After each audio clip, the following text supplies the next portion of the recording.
Oh man, I've been muted this whole time. The whole time I've been muted, and no one used the mute thing. That's hilarious. Um, yeah, I'm feeling a lot better today than I was yesterday. So thanks for asking about that. I did respond to that. Hi, Dust Off. Hey, Golden Beast Bro, how are you _GPS.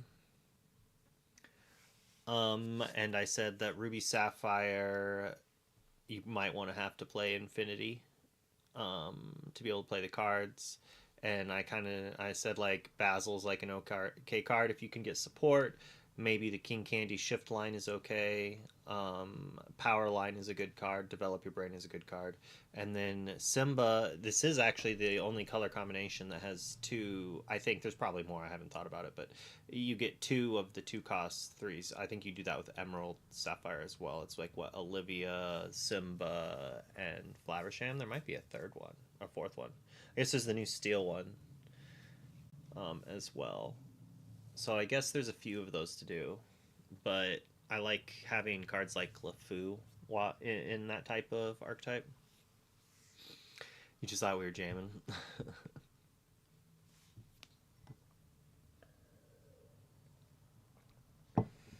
Vanellope is an okay card. Queen of Hearts is an okay card. Lumiere is an okay card. I like Medallion Weights, but I think it's a little too slow.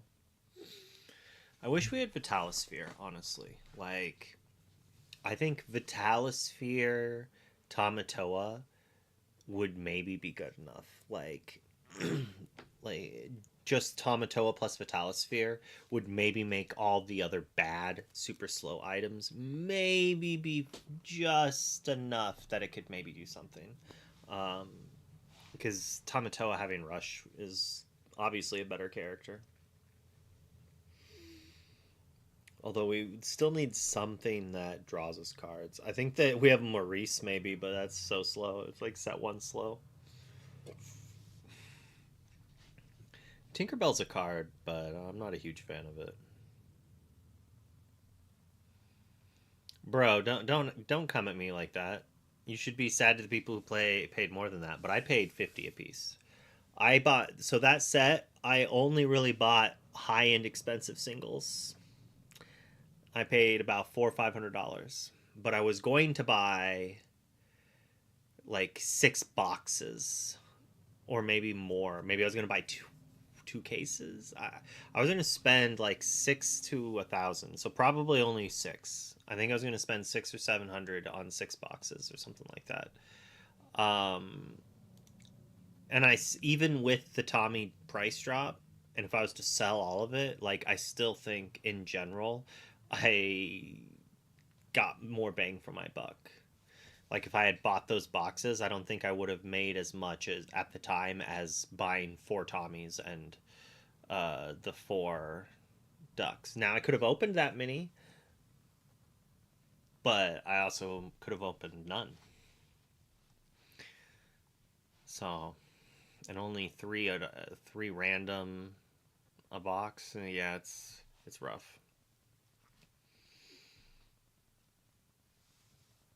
You're cooked.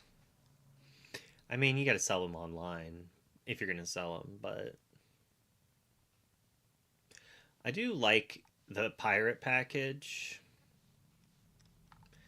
Like gives you, I don't know what blue pirates we have, but it's like basically Moana, Kakamara, and this. But the Kakamora really requires more pirates, but so it's probably not good enough. But if we could make Windy Darling good enough, it is a good card, I think. It's probably not worth it.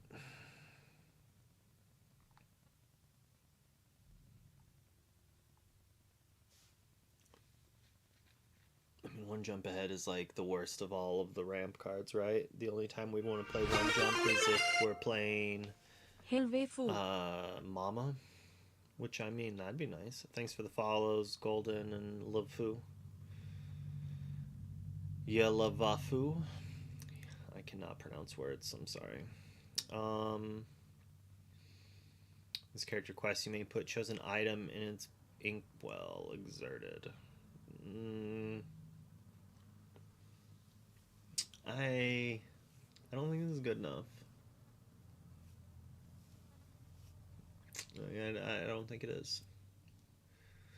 This card was very good in Jafar Limited.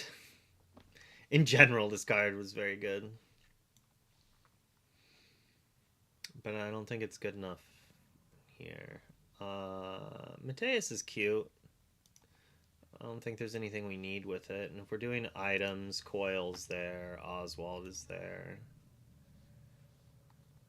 So if we're going aggro, sale, I should just do a set review of all the Fabled reprints. That's what I probably should do today. Tipo good. Vision's good. Cheech is good. It's hard to rely on Chicha though when you don't have Fishbone. I like Fishbone's recurability.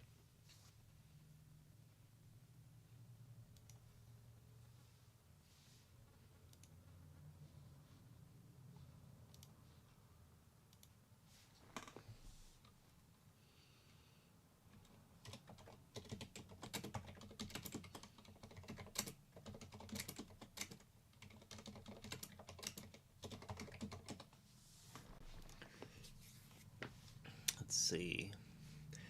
Hideaway is probably just not even needed.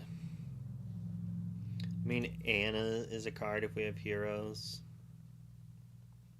Yeah, without Fishbone Quill, Chicha's usefulness goes down quite a bit.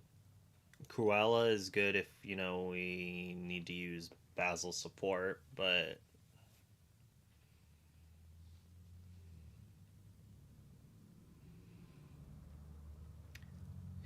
playing Under the Sea and Coil, but then they'd have to have enough items that are playable. Mickey Mouse. I think this card is not bad. Especially if you can play another Mickey Mouse, but they were wise and didn't give us any good cheap Mickeys. Singer 5 that can't go to locations, it's a 4/3 is interesting. I would have been much more like we needed this card when Whole New World was around. Like this is the type of card that Ruby Steel needed, right? A no shift required singer that could hit Whole New World, that could play Zeus, that could do like all the things it needed to be. I think Powerline can be good if you have songs, which I guess this is one reason that One Jump Ahead could also see play, honestly. Like play a random 2-drop and then turn 3, play Powerline, sing One Jump and challenge. Just like gives you an okay 2-drop to do. And what if it's like go turn 2, play Chicha? Turn 3, they quest like Daisy, you know? Give you the power line or something. Play like you have Chicha, you ink, then you sing One Jump Ahead, you grab the power line. The way it's worded, it is not like Cinderella. Cinderella, this is like the way Cinderella should have been. Cindy says, when you play a song, this can do whatever. And this says, if you've played a song this turn. So that way it gets around that. I do like the clear, don't accidentally mess up wording in that. And sometimes it's worse. But I think that's a good card. I don't care for this card very much. It's like a lot of hoops to jump through to get evasive. And it's just like this thing should cost 2. I'd be way more about this like if it'd probably be too good if it costs 2, but it's a super rare, right? Like give us the common 2-cost 2/2 evasive quest for 1. Give us the super rare that has 1 stat boost, make it either a 3/2 evasive or a 2/3 evasive. And then it has a random ability that is barely worth a card. And I think whenever you sing a song, character of yours gains evasive till your next turn is like barely worth a card. when you have things like Fishhook and stuff like that, which has the secondary ability, can be used for free and doesn't get board wiped, doesn't get challenged to be answered. Um, Although I do think it is a cool card.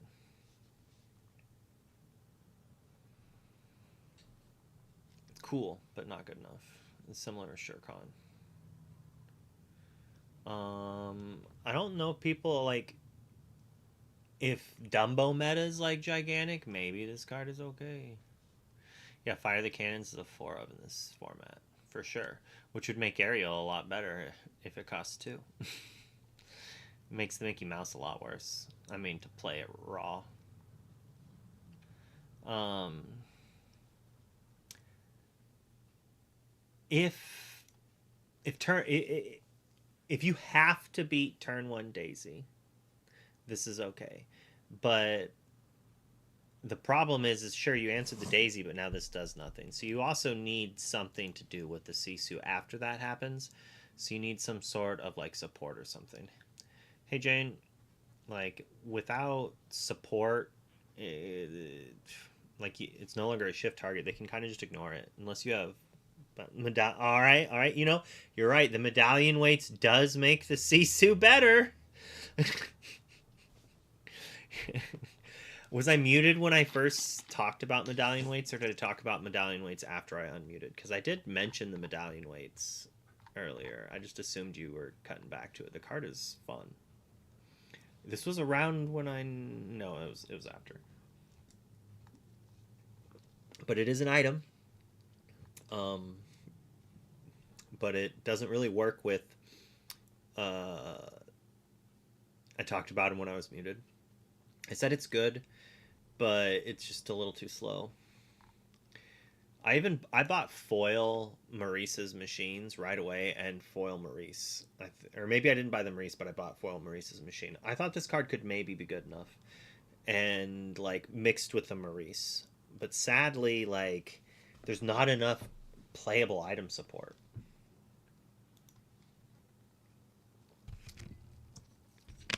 I don't know how to fix like. Give me a red item that says like a 2-cost uninkable red item. When this comes into play, deal 1 damage to one of your characters. If you do, deal 2 damage to any character.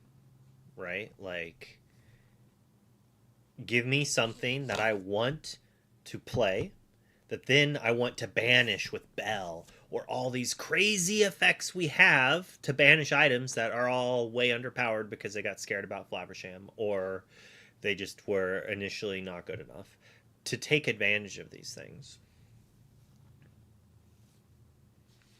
Yeah, tool on 1, crack it with Bell, on 2 to play machine.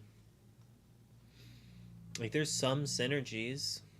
But then, like, on 3, you're ramping to play the Maurice that you didn't need to ramp to play. That's the problem. You also need to ramp again. They also... I feel like the ramp items they gave us are weird. It's unfortunate that Sapphire's 2-cost ramp just made items cost less. It should have made actions cost less, but that was the Emerald one and it's all no play. But I think in a Shark deck, you could have actually afforded to play a Lantern for actions. Still ramps on 2 with Sail. I think this card could be good. Currently, I think it might have to be played with the Galactic thing that have an aliens on it, and that's like a 3-card combo. But I think it's also just okay, and that other thing does have a big butt, but it might just be too slow. And there's just no good locations in this color combo. But we got a tutor for it if they gave us one. We've got a bunch of Pete's, but not enough. The best, I looked that up earlier, to build the all Pete deck, basically. So you can use the steel one to put Pete's into play, and the ruby one that banishes a character. You can only get to 20 Pete's. Agrabra. I mean, we needed locations, right? Right.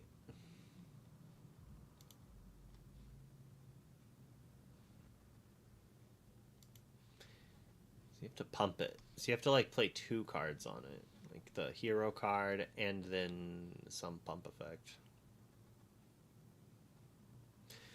So support and challenger are the abilities to play around this time. Yeah. Maybe I'm gonna do this before I forget the inspiration. I want to kind of play Speedway. Where's the Speedways? I think that's if the format. So it's weird. Currently, the format is like Amber Steel aggro is a really good deck. I think I have not played very much. This is just like chilling in multiple discords and whispers, and then hearing people talk about Lorcanito and stuff like that. And I mean, I did play on stream against Sky, and he was playing Amber Steel, and it definitely felt like I built a deck to beat him, and I was still losing to him. And that's always the frustrating thing because it's like, so that's one way I attack metas. Um, is I will look at what the best deck in the format is, and then I will build a deck that it's like literally geared to decimate that deck, and then I play it. And if that deck doesn't beat the deck it's designed to decimate, then like something's wrong. Either the color combination I'm playing is helpless in that matchup, meaning that like I just have to play a different color, or if I do that with multiple colors and I just can't have like then that's the best deck in the format, right? Like then I just play that deck until someone shows me how to beat it if I can't do it on my own, right? And that's a quick way to get to it is if you build something designed to beat it and you can't do it, and then you do and say you beat it and you're like okay well then this is it, and then you play against other decks and then you get crushed, and then you say like well what do I have to take out to then beat this, right? And then you do that and then you go back to Amber Hey Steel and you're like all Nagashika. right, I made my deck worse here, does it still win? Let's find out. Counter best deck in format, skill gap the rest. Yeah, I mean that's I tend to do that.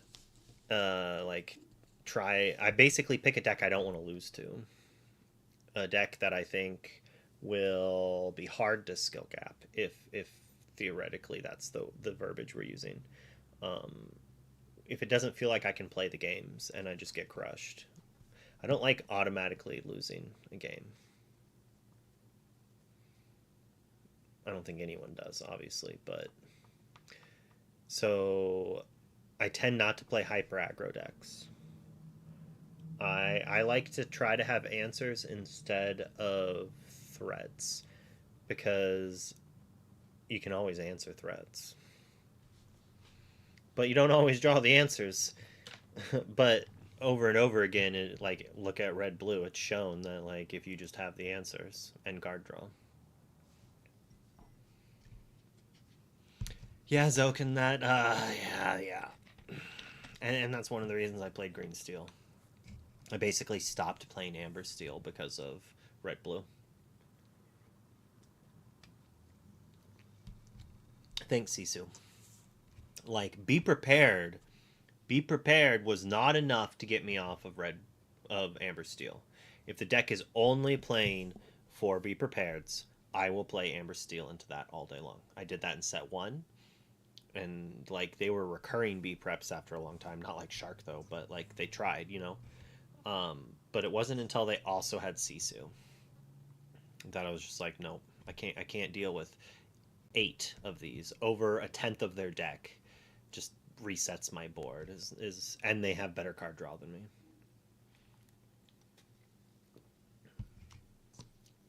I had to go on a different axis. I had to strip Hey their hand C9 Ender. while applying pressure. If we just need we needed a Thoughtseize. JDV. Currently we're looking through I think this Cruella's okay. We're just looking through the Ruby Sapphire cards to kind of feel what this archetype could be. Once during your turn, whenever a character with cost 2 or less is banished, put the top card of your deck in your ink will face down. So, this is an interesting card. And its best application is what? You play it, you shrink your opponent's guy, and your 2-drop takes out your Calhoun takes out their character without it trading. Or your character takes out their character without it trading, and you ramp. But then it does not much after that, right? Because after that, your opponent's probably just not having cards that cost 2 or less. So then I have to play more cards that cost 2 or less to ramp. But then that's counterintuitive to ramping. Unless I'm using like Rockstar, and this actually seems really good with Surfer. Maybe this is like what Ruby Sapphire needed to do. And I do like the fact that you can just play this on 3 and then challenge with your duck, and you still get 2 ink from it because this takes the top of your deck and the duck gets itself, which is nice. Because some of the other cards that would do that would have made the duck into ink, so you can't double up on it, but this lets you double up on it. So that's interesting, but that's like the same thing as just playing. I don't know which art I like more.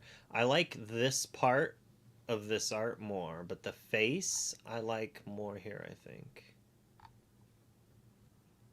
This makes me feel like it was CG done or created. CG's wrong. That it was just like made on a computer that's digitally art. Not AI. Not AI, just like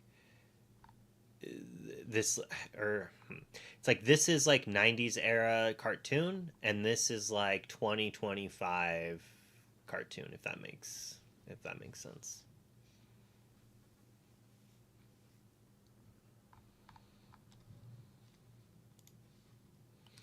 But you know, that's, we're gonna go over here. Bloop bloop. Cruella. We'll put 1 here so we remember. That'll be the Rockstar Cruella deck.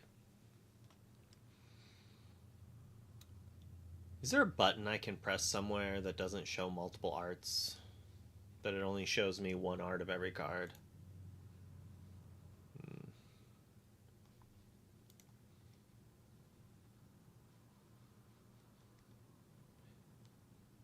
Rarity?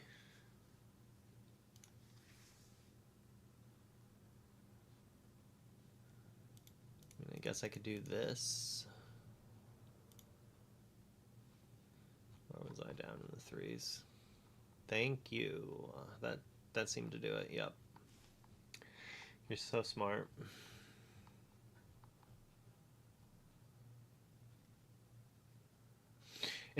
Right? Dreamborn is one of those things that it's smarter than you realize, but it's harder to use, but it's more difficult to use than you realize. I think that because like even with this filter thing didn't work, if you knew what these were, you could type them in and still use them. Like just start typing it. I think there's more. It's similar to that Magic website thing that a lot of people love and some people like myself hated, because it's just like not very user friendly at first. But once you get into it, like Tabletop Simulator, it's like fantastic. All right, I think Pooh is okay. I mean, maybe Pooh is the answer for Chicha. The problem is it doesn't happen right away, so it's a little slow. Boolean search, baby. Yeah, yeah.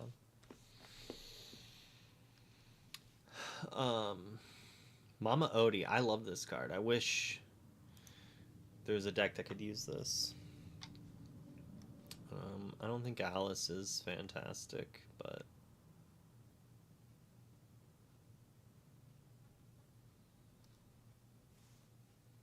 I forgot this one is downgraded. I should have waited. I just bought 2 of these because I saw some lists playing it in a few different decks, and I was like, oh, it's $2. I'll get it and this other card from something. I could have waited. It's going to be under $1. Hearted Tafiti. Now that is some ramp. You know, can't add it. Can't activate it on turn 3. I was thinking it costs 2 to play 2 and 2. Man, that'd be busted good. So I guess you go Chicha on 2, and then on 3 you play a ramp, and then the next turn you play this in ramp, and you've committed nothing to board, but you've drawn 2 cards, and you don't have a comeback mechanic. But you're ramped up 2, so you're at 5, and then so the next turn you're at 6. I guess you could play like a Tinkerbell.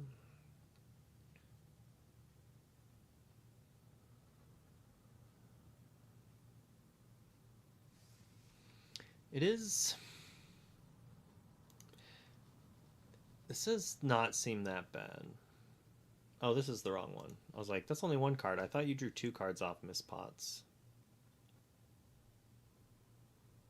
It's the wardrobe. The wardrobe. That's what I need to get to. You can give one of your puppies resist 1, bruh.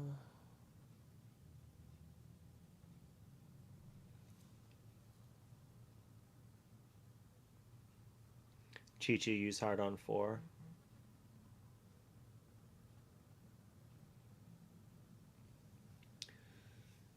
It's not terrible.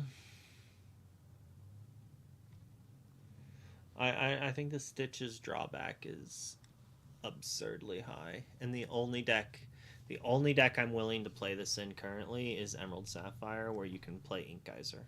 But that just seems like a weird thing. But it's like, you know, play Fred, discard this, draw a card, a couple turns later, play Fred, discard 1, then next turn play Yzma, discard 1, next turn return both of them into play, and then, well, no, you'd want to wait another turn because you'd want to get one of theirs at least instead of just giving them the 2 cards. It does. Oh, that's the problem though, is like you put them into play, you're drawing your opponent's cards then, even if you set them back to 3, like, so they're at 4 past us to our going into our turn 4. We put both of them into play, ramp them up twice. We play Ink Geyser. We bounce 3 of their cards, but equivalently, basically drew them 2 cards, set them back 1 land, and then we have 2/3/3s, and out 3 ink. We ink for turn. Quest with 2 characters, 3 characters, because on turn 1, 2, 3 we played characters. If there were board wipes, that'd be fine. But in the current meta, like where there's no board wipes, that's an anti-board wipe synergy. But if that happens, if board wipes are a big thing, and it's not attached to them playing characters that sing Under the Sea, because Under the Sea is gonna sing that board wipe no matter what Ink Geysering you do, right? Kitty's just napping. Bell's obviously a good card. Deck is kind of cracked. It's kind of cracked. Pleaky's a good card and an ally. Zipper, I don't think is great. Whenever you play an item, this character gets, oh my goodness, this is it. This is how we win. We play all the items and gadget. I mean, if we're just playing Uninkables that quest for a lot, Alice is not that bad.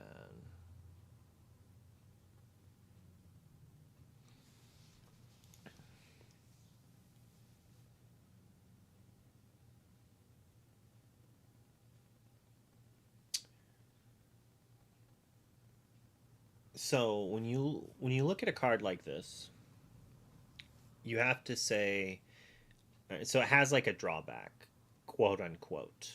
The drawback here is that it costs 3. And to get rid of that drawback, you have to have an inventor. So we just have to assume if we always had an inventor on play, in play on turn 1, on turn 2 is playing a 2-cost 0/4 quest for 2 with this ability worth it. Remove up to 1 damage from chosen character. Is a 0/4 that quest for 2 on turn 2 actually good? Without Fox, maybe, but I don't think so. And we have detectives. Not, yeah. I don't think it's worth. Give us a 1-cost quest for 2 inventor, and then maybe Baymax is playable.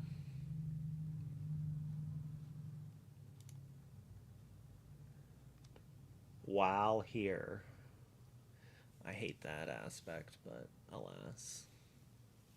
Oh, we've used Sugar Rush Speedway with it, baby! Although then the character is exerted, so you can't gain the lore from it. So,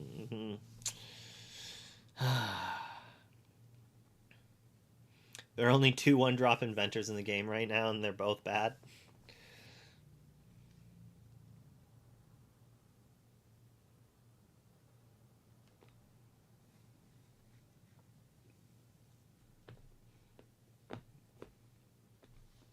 Great Illuminary plus Alice Growing Girl.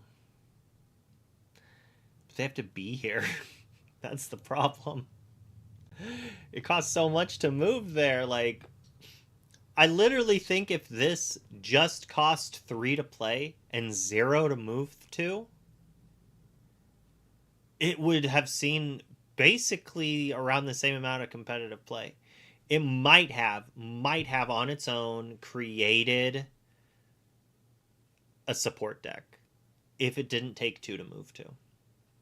Because I think Brooms moved to that Broom location for free, and that still didn't do anything, right? Aro. Ario. How are you? Voyage. Now we're just throwing cards away to move it there. Not great. I liked the Broom location, just the Brooms weren't good enough. Whenever you play an item, this gets things that don't matter. I mean, it does quest for 4, quote unquote, if everything's active, which is good, but I doubt that's happening. This card's not bad. Maybe I should have put this in... I built the princess deck.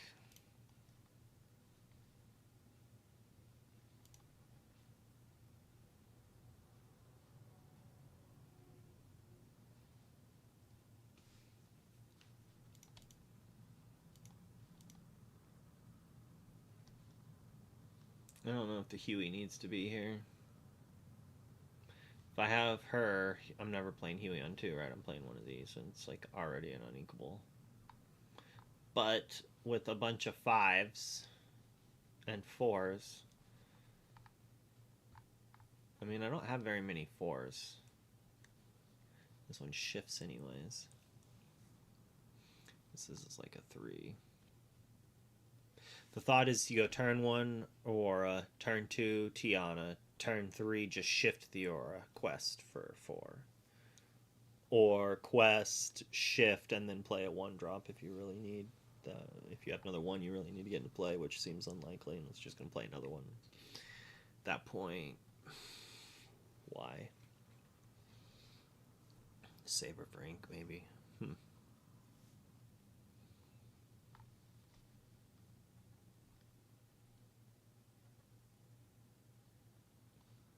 Yeah, maybe, but there's already a bit of 3s. We need another 2. I don't want to just put it in for anything, but most likely there's too much high end here. Probably have to cut like a Moana and 1 Mulan and maybe the Wreck-It Ralph. Probably the Wreck-It Ralph for sure. And just add in the Hans for reach. Like, I think this is a perfectly reasonable card to play on curve. Like, a Rose that quests for 2, bro. Like, what? Yeah, we're at all right. We're editing.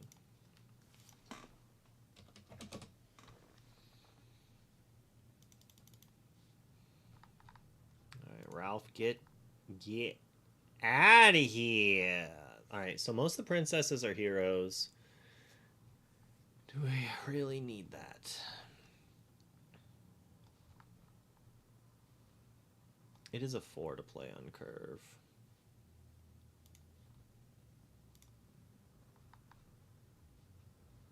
This is probably too cute. Princesses! I ordered some Ludwig von Drake's. Card is so good. Just wish I had better support.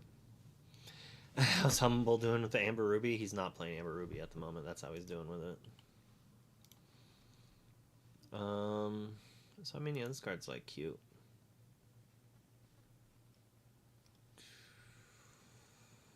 Bee King is obviously good. I mean, here's an item, and it draws cards. You can works all right with this power line.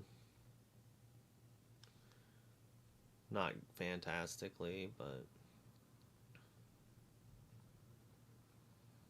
needs a big butt rush. And luckily, wisely, RB doesn't have very many of those right now.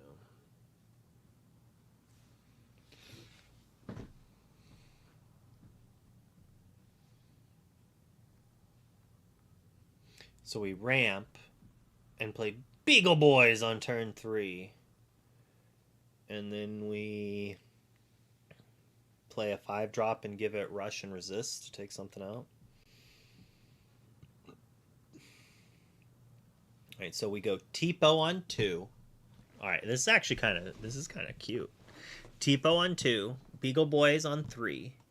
Turn 4, we quest with Beagle Boys. Or no, we play Moana, quest with Beagle Boys, give her resist and rush, challenge one of their characters, pump Tipo, take out another character. Take that, Amber Steel. What are you gonna do to that, huh?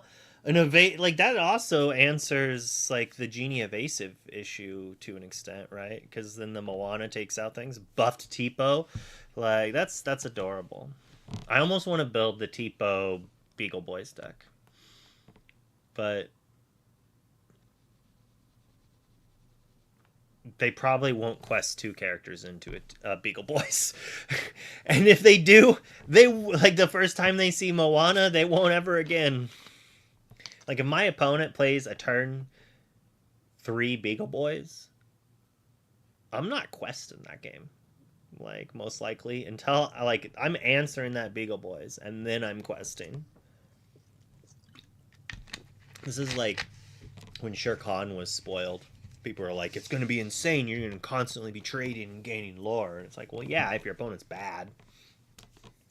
If I quest for 1 lore and my opponent takes out my character and gains a lore, it's equal lore trade and their net value positive. I'm just not going to make that trade. I'm going to commit 2 characters, so then they can't take it both. If they play another one, I'm just not going to do it again. Unless, like, I'm facing, like, a be prepared turn. Then I'll force them to maybe do it. But, like, even it's just... I'll just commit more characters, draw my removal, take care of Shere Khan, quest out, and I don't gain a bunch of lore.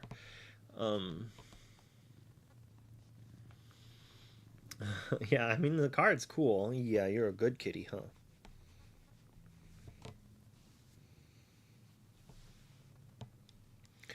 He got tired of being in the background. He wanted some real pets. I mean, Robin Hood is good. I'm a big fan of the Robin Hood. Rhea as well. I mean, if we're gonna click it because it's cool, but I actually think the Moana is good. It would probably not be with Sapphire, but in general, I think the card's not bad. Radigan as well, like it's probably not good, but it could see play in some decks. I think Vanellope's not bad, honestly. And it was one of the main reason why I built the Princess deck, the Amber Ruby one, is like I think it can take advantage of Aurora the most. And then you add Pluto in. So it's like you're guaranteed to have a turn 1 ramp. And then on turn 2, if you have Pluto, you can play Lady and then something, right? Or you can Aurora into Tiana, which seems to be like the scary aggressive play, right? That it's like, oh no, you don't want your opponents doing that. But you can also play this support Milan, which is probably one of the worst cards. This version of the deck has a few cute things. One of which is the 8 Mickeys for the shift line shenanigans. This Mickey's not bad. It's not great, but it'll trade with a few things. There's not too many 4-butts. And if they don't answer it, they don't respect it, and you can gain 4 lore, like 6 lore out of it. You quest once and then you shift it. Seems good. And the Mulan is there because this Mulan seems like it might need to be a thing. And then we have Vanellope, that is a princess, so you can play it on turn 3 with Aurora. Sadly, it isn't taking out a Daisy, but it is at least hitting other things. And most likely, if there's another character, you can at least team up on a Daisy if you need to. Moana is also a princess, so you can play the Moana on 3, and then on 4, play the Vanellope, and like double down to take a few things out. The Moana is a slow bad answer to Tiana, but it is kind of an answer to Tiana, as you get to put 1 damage on the Tiana and then pump up another character to nullify the Tiana bonus. So at least if you have another character with 3 damage to deal, a 3 powered character, you can take out. So like the 2 together can team up to take out a Tiana. Or if you go Moana on 3, then the next turn you can shift out the Moana once, and then pump up the Mulan, take out the Tiana, and wipe their board. And then Candy Drift is a way to turn, like, say, a Pluto into a new card and taking out a pesky. Like, going turn 1 Pluto, turn 2 Candy Drifting to take out a Daisy seems kind of bad, but it could buy you, like, 8 lore, so it could be worth it. Most likely won't be, but, you know, it could be.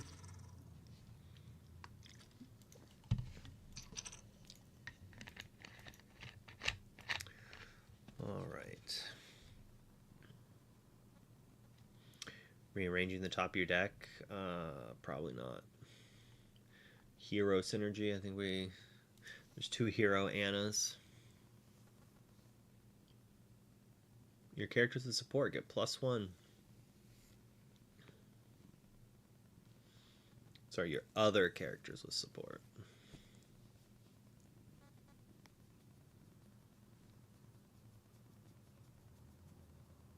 Just start a villain arc. Yeah, seems about right. Here is the item card. Choose and discard an item, gain 2 cards. This is worse than Flaversham in so many ways. The most obvious is the fact that you don't get it right away. And you can't even give it rush to, like, somehow get it. It's just always has to survive to turn on. But then you get a look at the fact it is a 3/4, so it can kind of rumble more than the 1/6. It dies to more removal, but currently just strength is like the real removal in the format. So like they'll probably be able to strength it, which is like a feel bad. But if you play this on turn 3 with the Tipo ramp, it's like guaranteed to survive, I think, almost. Then they'll challenge it down, but it'll probably do some damage on its way out. Oh, stinky breath, kitty. Oh, man.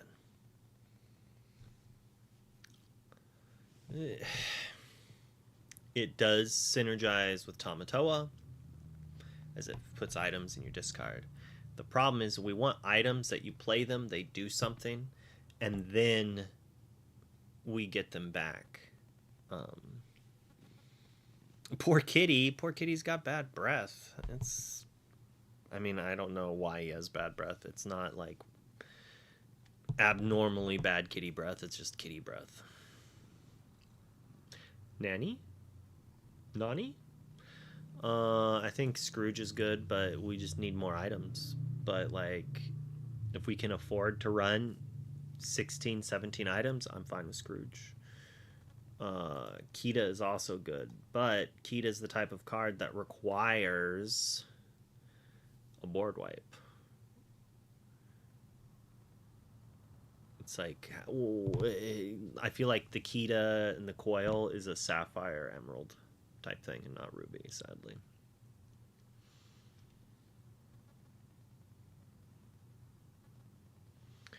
When you play this character, your characters gain ward until the start of your next turn. I mean,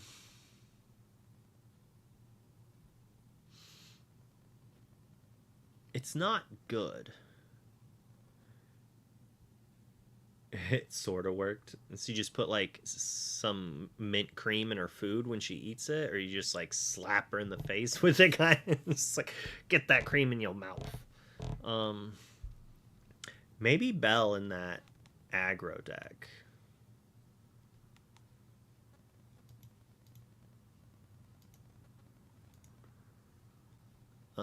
In this, I mean. The thought being that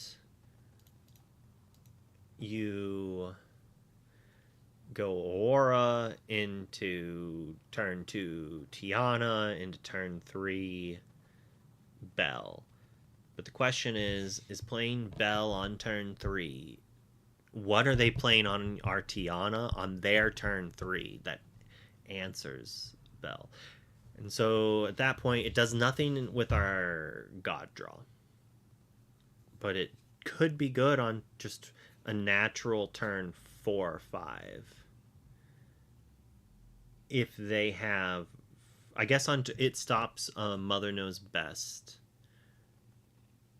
or Lewis or the wrong lever. So maybe it does help our God draw against the emerald annoyances. Like it does just blank Lewis. It's like they have to wait a turn.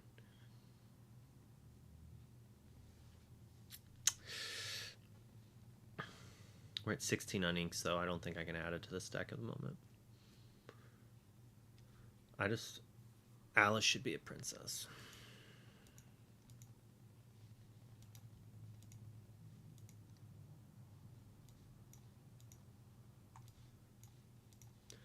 All right. And here's a card I really want to use.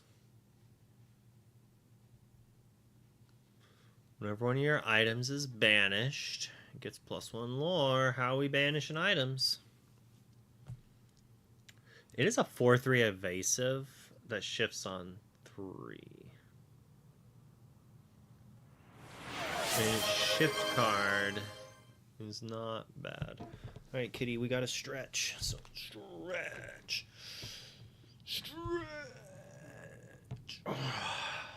He's like, don't you shake me back and forth. Don't you shake me.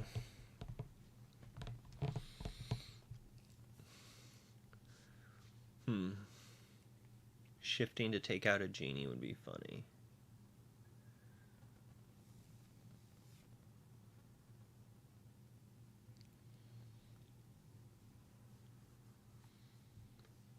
Yeah, I think the easiest way to use her was with Ursula 3, though, and now it's just not there. I need upbeat music, my man. Roxanne it is.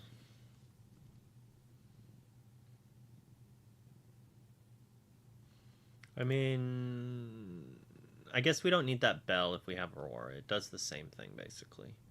And this survives the Lewis anyways.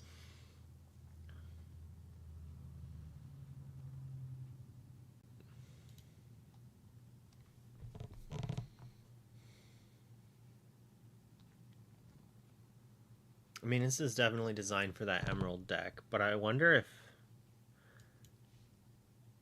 if there's something to that right now.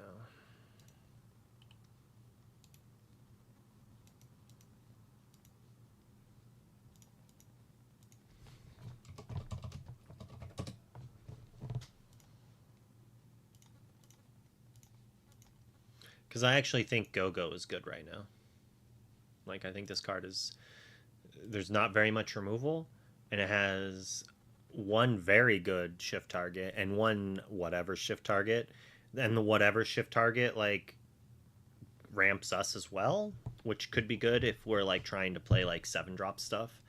Like, being able to go to mutually ramp both of us, answer their character, and get closer to my, like, 7-drop Basil or something like that. Obviously, this Baymax is good.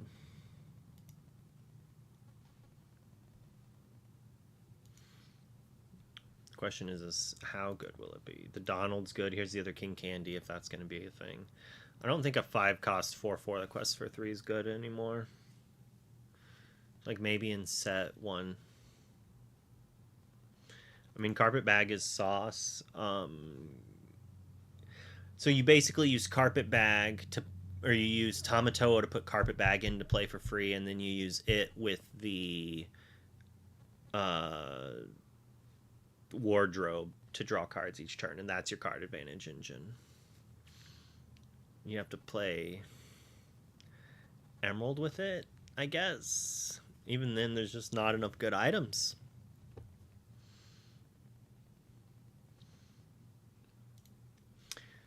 Singer 9. Once during your turn, whenever this character sings a song, you may look at the top 4 cards of your deck. You may reveal a song costs 9 or less and play it for free. Yeah, pretty good.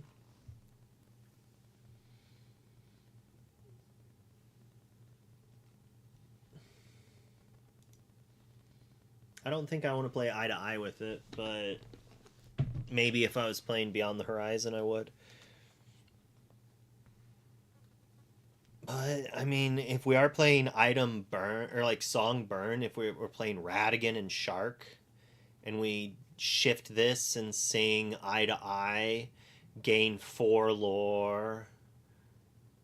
Or like, alright, so we shift this, sing together, like, Pirate's Life with our Radigan and our Shark or something, or Radigan and another character. Gain 4 lore. Then this sings eye to eye. We draw some cards, gain another 4 lore, get a free Pirate's Life, gain 4 more lore.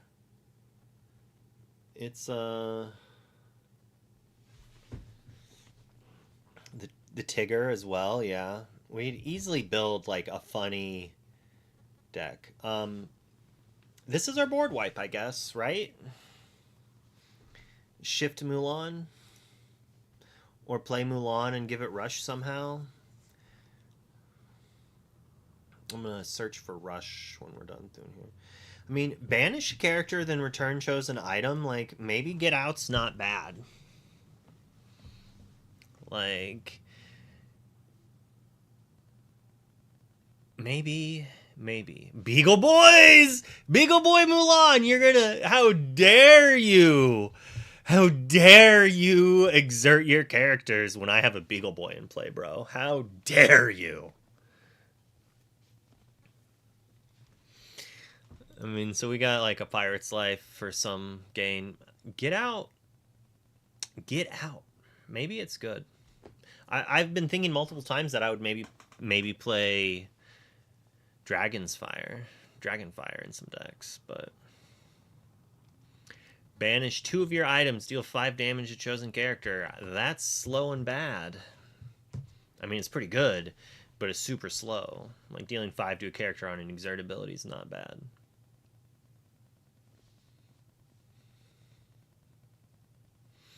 Yeah, I should see the movie. I'm not a big horror movie fan, though. So I think that has to... So with like my ADHD-tism or whatever and pattern stuff, like I feel like horror movies, watching people make mistakes over and over again, that lots of times feels like they're only doing it so the movie can go on. It just like gets me. My wife's always like, it's because you jump. I'm like, well, yeah, I jump.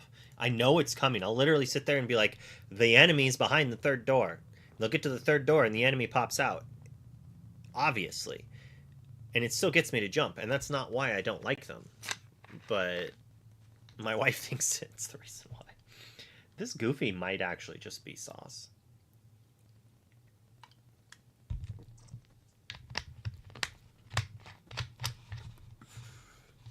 I am planning on watching that with my wife and kid, actually, the K-pop Demon Hunter. It haunts you for days. But I do want to watch the movie. I think I even acquired it, downloaded it, perfectly legally, I'm sure. I never got around to watching it. It's got to be too slow for Maximus. Maybe Robin Hood's good. It says it's $52.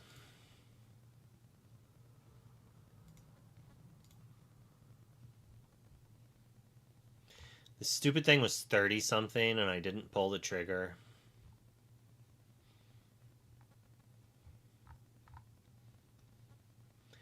I think it's going to go down in price. It really depends.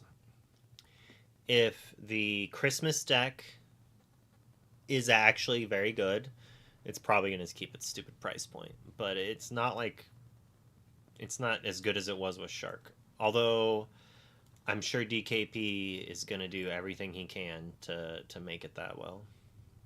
Heads held high. Down in New Orleans.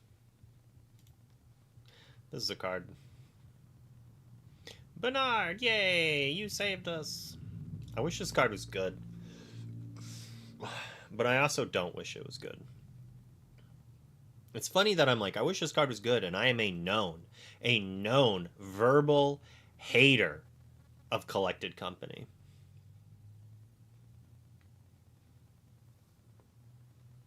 Because Collected Company is the type of card, just like Cascade.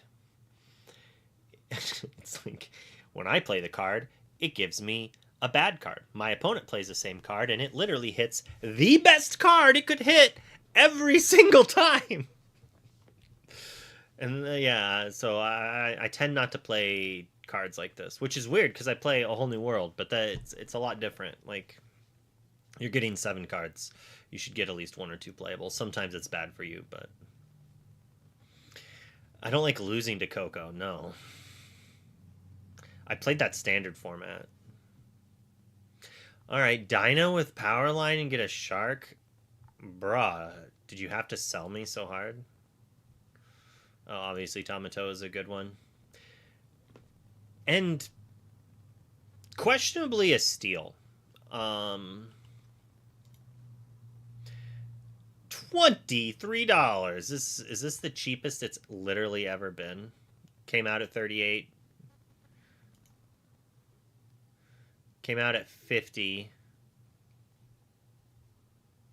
This dude's selling it super cheap. I want to be like, buy, but at the same time, Robin Hood did similar. But this is maybe better than Robin Hood. Robin Hood requires a shift deck, a Whole New World deck, basically, and not everyone even played it then. This requires an item deck. But if Tamatoa becomes good again, like, we just need 1-2 good items, right? And we're even going to try to build a deck with it to see. Most everyone's mad here.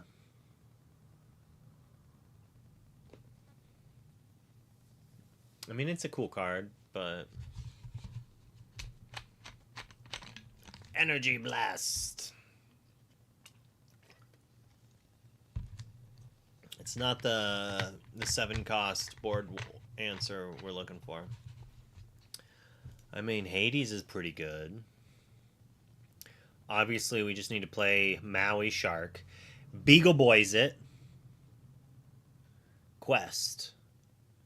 And then that's it because... Or challenge, and that's it because we don't have any more ink to actually use it anymore. Dig a little deeper with Powerline is pretty cool too. Yeah, they reprinted Grand Pobby.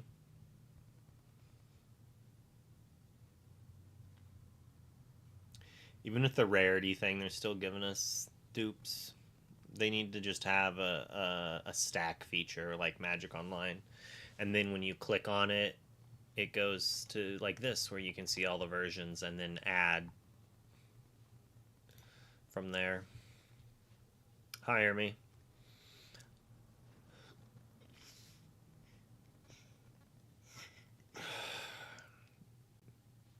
I mean, Dragon's not bad.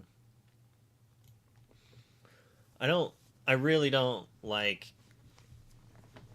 I guess this is 2 to more characters sing you ready, and that's not that bad. Alright, here's a question. If you ready a Radigan with the eye to eye, did its trigger to gain a lore go into the bag? And then when it comes out of the bag, does it not work because it's no longer exerted?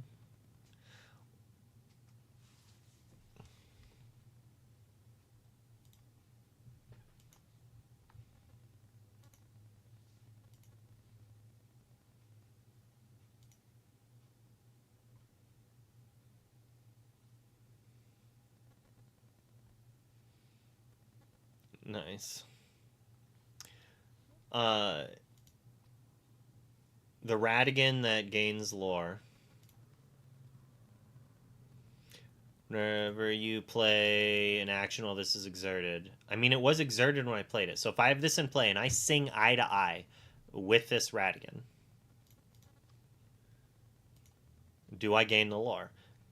Because it says that if 2 or more characters sing this song, ready them, they can't quest. So if I ready the Radigan with this, does the trigger go in to gain the lore before it readies? Yes, same as Jafar Wheel. Oh, I didn't know that.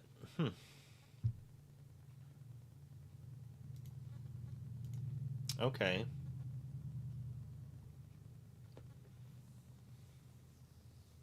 I like that. If it works, I could see it not working, but at the same time, you play the action while it's exerted. Well, that's the thing is like, is it worded in a way? All right, I'll just ask some judges.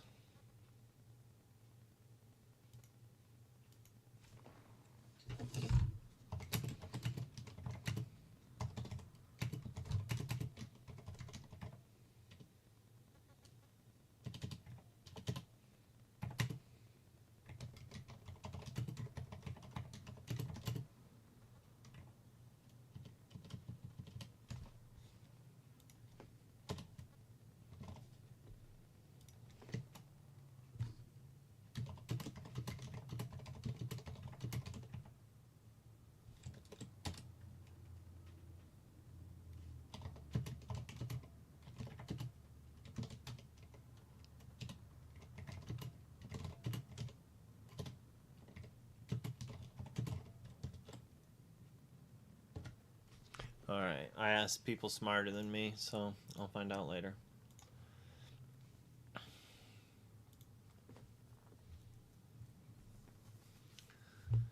So it is a 6 lore gain, right?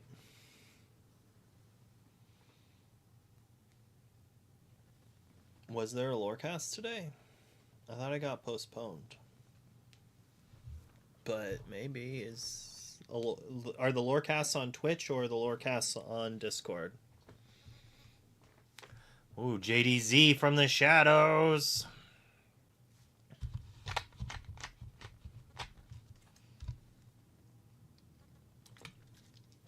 All right, my soda's too warm. I need to get ice for it.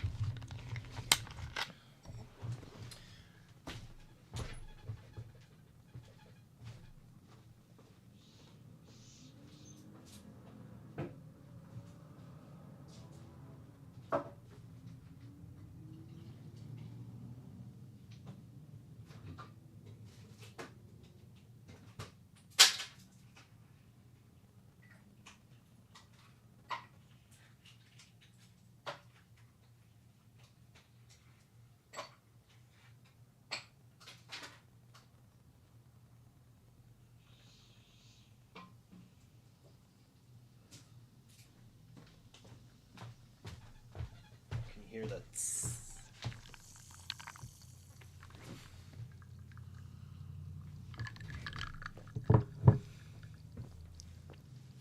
The judges have not gotten back to me yet. I'm sure they'll just... One of them will randomly answer and eventually... It is noon. They're probably doing stuff. But is 6 lore something we want? Like, I feel like it's 6 lore and then they answer it. But we could do it 2 turns in a row. It costs 4 to shift. Oh no, it could cost free actually. It only costs 4 if we remove 3 for the next one. Interesting. Did you say Did you say something about Powerline earlier? And I missed it?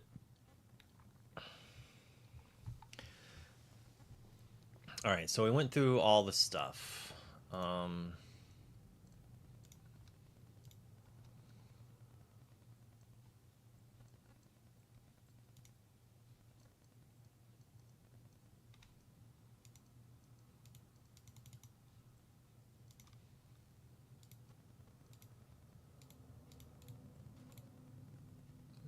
Interesting. Did it not download it? You son of a gun. You son of a gun, it won't. Alright. I guess we'll just save it.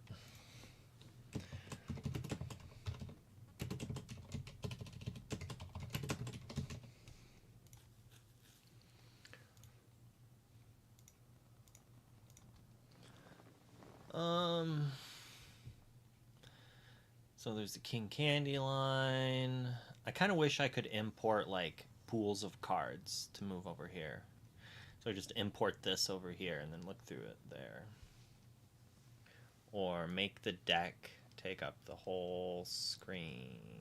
I mean, I guess I could do this to do that, but I can't edit it from that screen. That's the problem.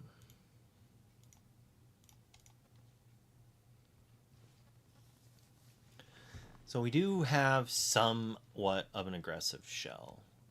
A very uninkable aggressive shell with the Flaversham, Simba, Alice line. The problem is we don't have 1-drops. King Candy is probably...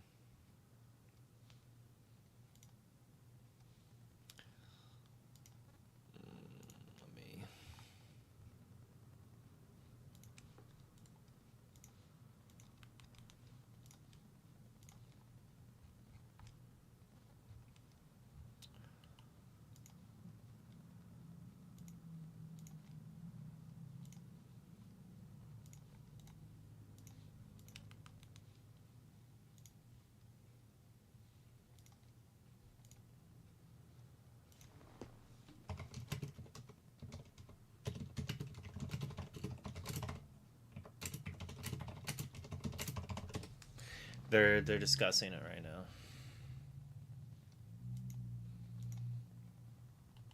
now. Bro Hamilton got impatient.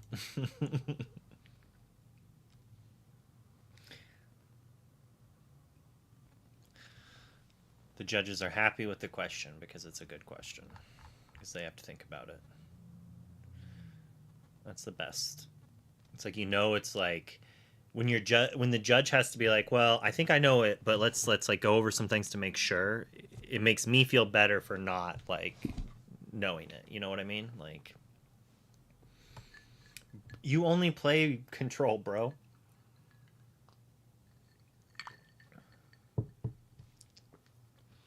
All right. So the aggro package would be those. So like King Candy, you can shift it on 3 to what? Draw 2? Put 1 card from your hand. So this does get rid of an uninkable card and let you keep 2 inkable if you need to. Yeah, JDZ. Under the Sea exists. Mulan exists. Those are like kind of things. Tinkerbell exists. I think the control. So Under the Sea is like the real control, right? That's your quote unquote be prepared card. Monstro kind of. Monstro, Mulan, and the other one I said. Not Under the Sea, but those are more character mid range.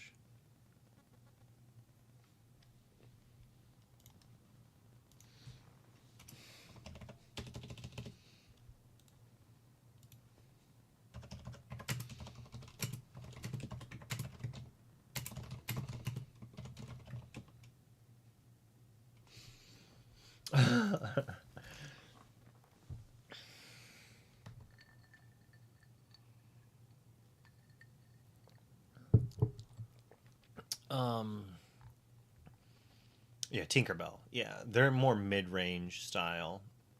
But Under the Sea, you can just like answer. If you have cards to give everything a minus, you can then Under the Sea to wipe almost anything.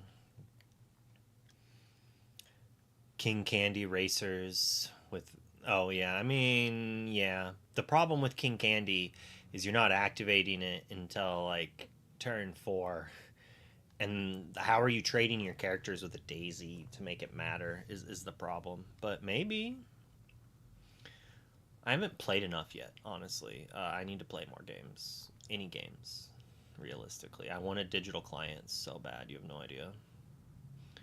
Sky's punk butt moved to Omaha. So I can't just tell him to come play. It's an actual drive. Um, but King Candy shifting on 3, so we're what? Going turn 1 King Candy, turn 2 Simba, quest with King Candy. Next turn shift King Candy, draw some cards, quest for 5. They take out our Simba. Maybe not our King Candy, but probably. Next turn we're on 4 and we play an Alice and a Basil. Like, I know we play the 1-drop Mulan. We do have 1-drop Mulan in our deck.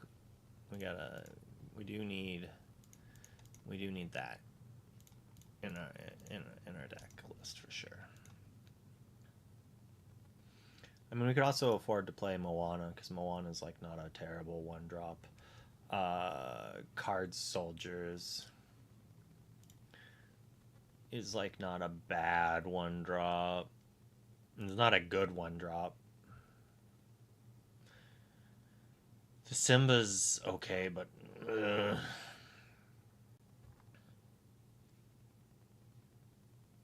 I don't think the Jasmines are good. Like, if I'm playing the Jasmines, it's because I'm playing the Shift Jasmine.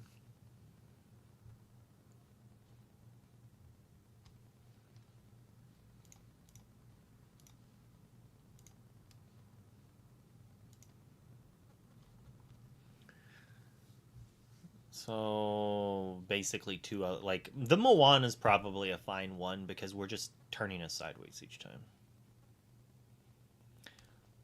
Maybe Zinc. I think it's gonna mean that your mulligan power, like how well you mulligan, is gonna be even more impactful.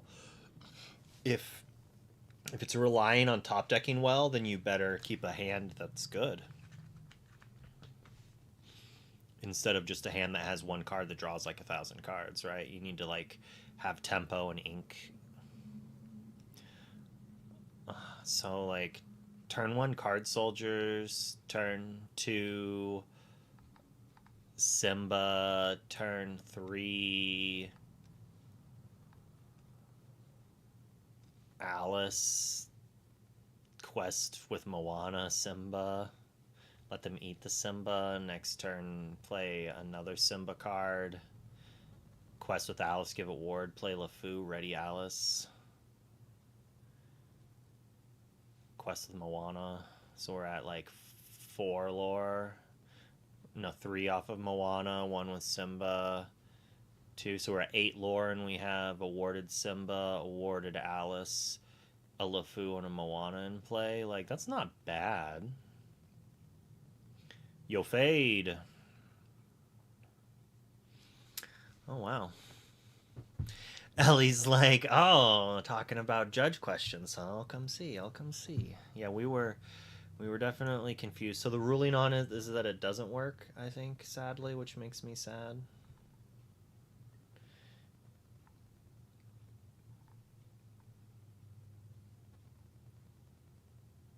Even like Alex Arcus said that eye to eye resolves before the bag trigger from Radigan, sort of readied Radigan while the effect is resolved in the bag. But so that's not. I guess so. So my theory on it is how I could see it working is that it just says while whenever you play an action while it's exerted, you sing it, you play the action. Before the action resolves, it goes into the bag, correct? Like it always goes into the bag right away, but then it comes out after the card comes off, or does it not even go to the bag until after? If it doesn't go to the bag until after, then yeah, it for sure uh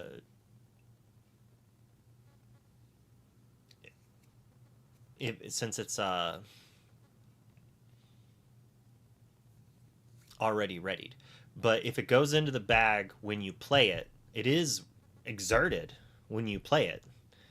So it triggers it. The question is this the type of ability that needs to have its condition met upon trigger and resolution? Uh, Thomas, the question is if we sing eye to eye with this and another character, do you gain lore from the Radigan or not? Because eye to eye readies them as part of the song.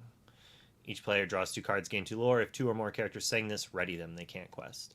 So the question is if we had 1 or 2 of these in play, we sing this, do we get a gain of lore? So I could see, but the judges I thought said that it wouldn't. But at the same time, they're discussing it, so like I don't actually know what it actually is.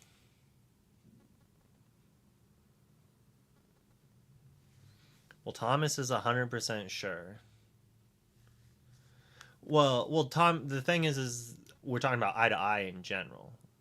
Like I know that if you ever sing a song with Radigan, it would trigger it. The question is if you sing a song that readies it, does it? And if you're 100% sure,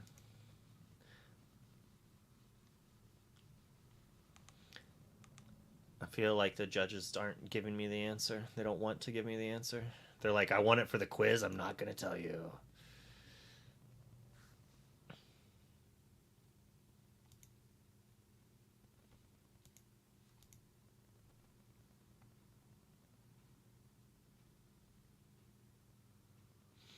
No intervening if, so it'll only check once.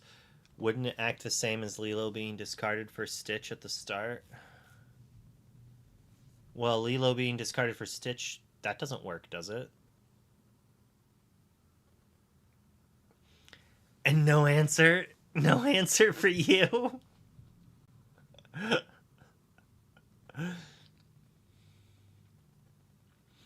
Like, so if you discard Lilo to Stitch, you don't get to play the Lilo because the Lilo triggers at the start of turn, or does Lilo just say during the start of your turn? If Lilo just says during the start of your turn, I would assume it works.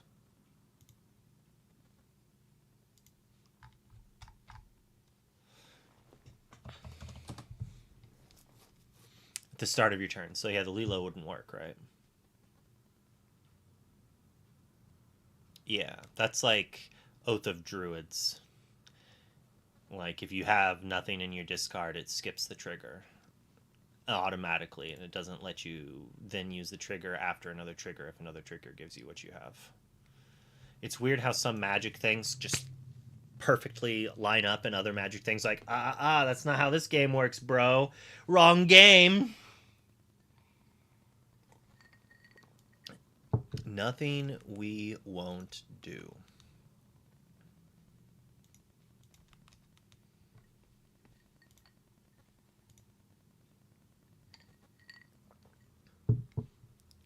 Oh, so this is a ruling that has happened before, apparently.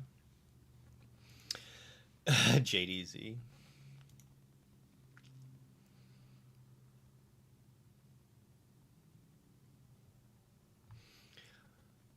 Well, I'm just gonna assume it works then, because I would want it to work, and I feel like it should work, which probably means it doesn't work.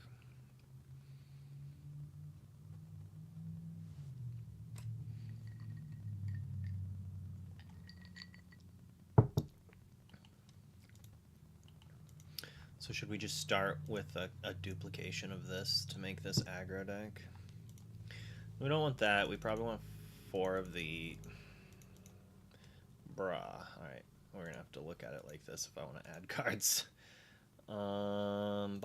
Basil, probably not. Maybe we want the Mulan just as a 1-drop. I don't think... Oh, I don't even know what that was I just got rid of. I think it was...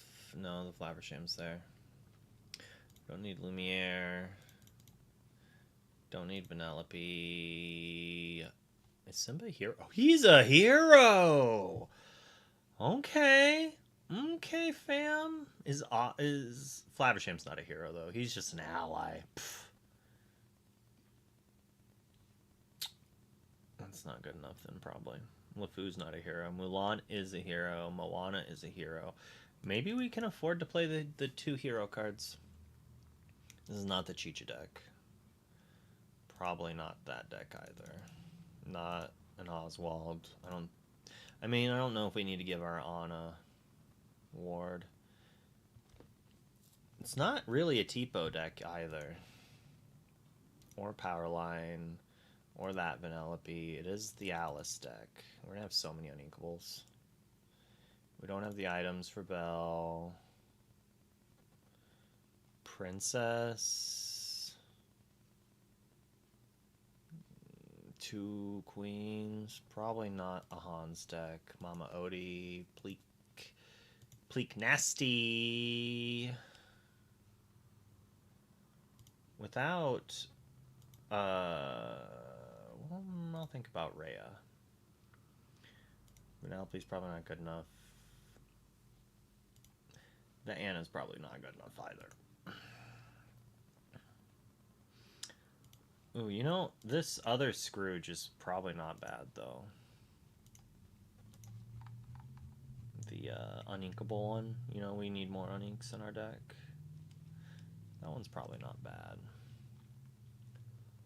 Wardrobe, Lilo, or I don't think we're going to be playing many of these expensive cards. Well, we want the King Candy line. Maybe 2 Baymaxes, don't need that, don't need that. The Mulan, we're playing like, what, 2 of? None of those.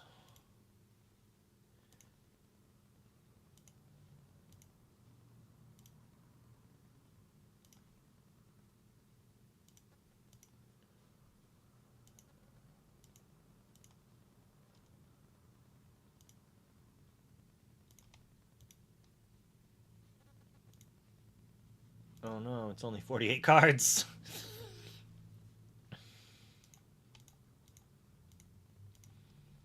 So we've got 1 drops. We've got 2 drops. We don't have 3 drops. We kind of have 4 drops, but we only... I guess Alice is a hero, right? So hero, hero, hero, hero, hero. We could probably go up here. This bad boy's a hero.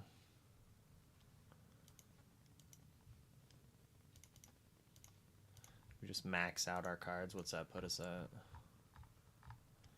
58. This is funny. So we have there is the Alice that readies a character, but it only readies a damaged character.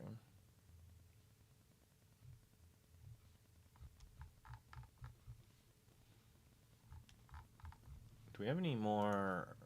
Do we have any actual removal that's good? That somehow works with this.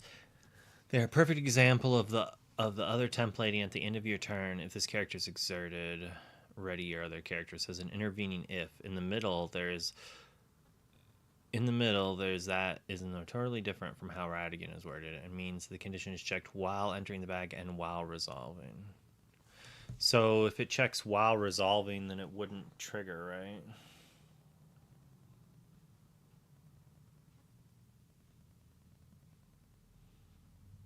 Sword with hidden archer.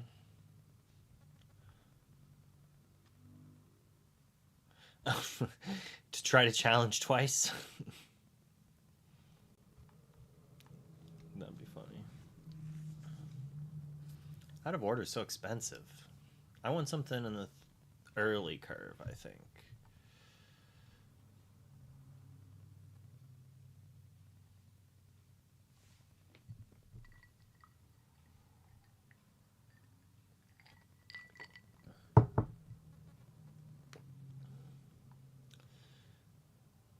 Yeah, I don't have anything with Singer. I mean, maybe just a couple Lumieres. I need to shave. I need to trim my beard. Like a little hair in my mouth. Is there any captains? Really? That's it?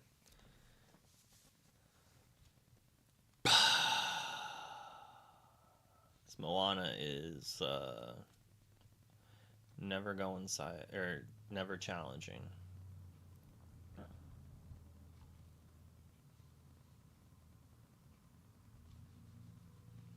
I don't think we're doing Mickey's either.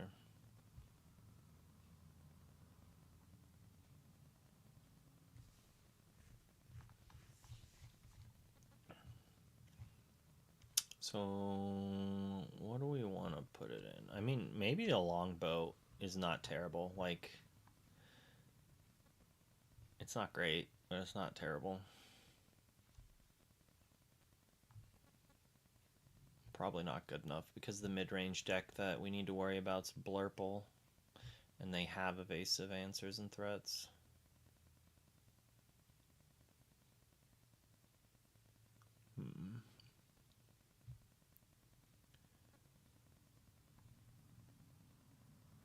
This deck is actually a little weak to Lewis, actually.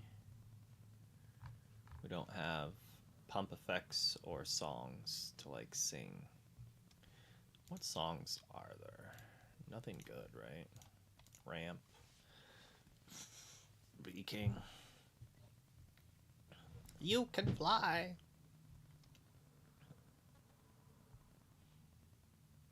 Atlantean Crystal. That is a card.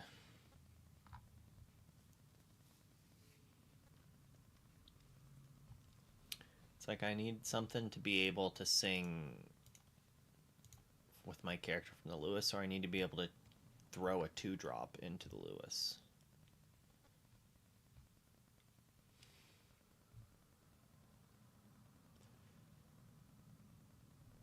Oh, I know what the crystal does. It's a cute card.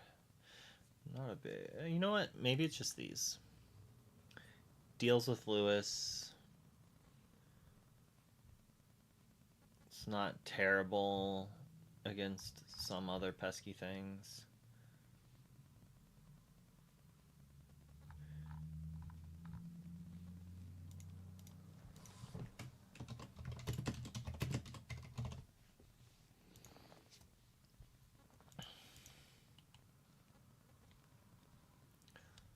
So we've got some Go-Go's.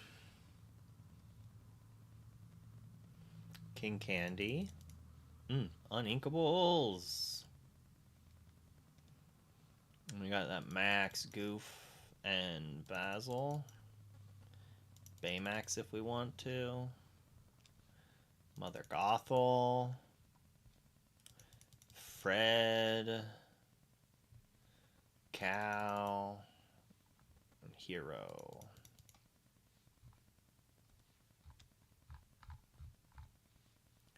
Over half the deck of characters that could shift.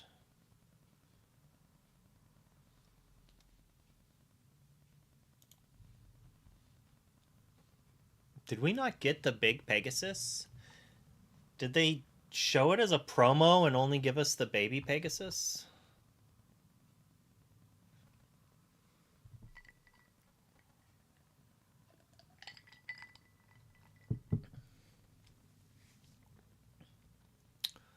That's rude.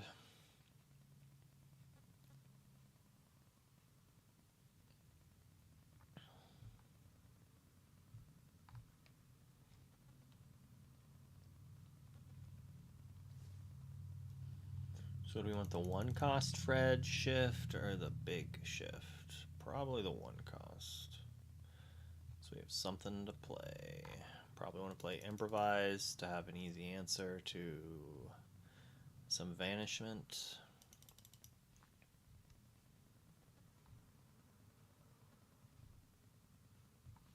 King Candy to shift onto, Basil to shift onto. Got too many shift targets.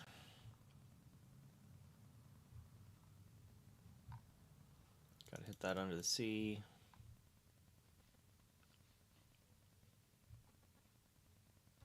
You can pay one less to play characters using their shift ability. That doesn't do too much. The only one that could matter with is Basil. So we could play turn 2 yokai and then ramp the next turns. But at that point, like, it seems like a worse version of Tipo. I mean, it's an interesting thing to do. If like it if it does just make multiple things cost less, but like we can't really shift two things that turn because of it. Although on turn 4 we could shift a King Candy and something else. I guess not. It doesn't actually do too much.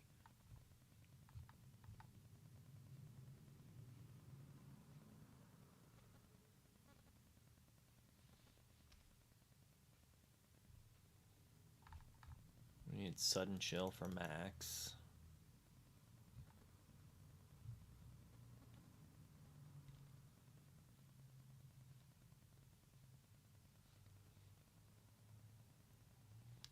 Got that. Go, go.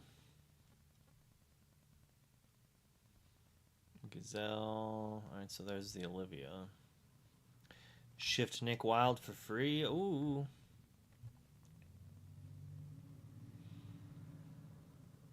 Is this like... Is the Mother Gothel package even good?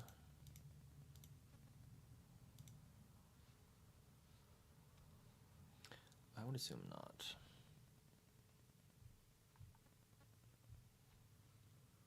I mean, maybe one jump's good enough. Ramps us into our big things, and then stuff like Fred and Clarabelle should just like keep us playing cards. And we can get it back with Max Goof. I just fear the deck is just like way too slow to be doing that. We only, I mean, I guess so we're like shifting Basil and King Candy on turn 3 is our game plan. Or like a horde of things. I mean, I guess we could shift. Well, no, it's like only that has targets.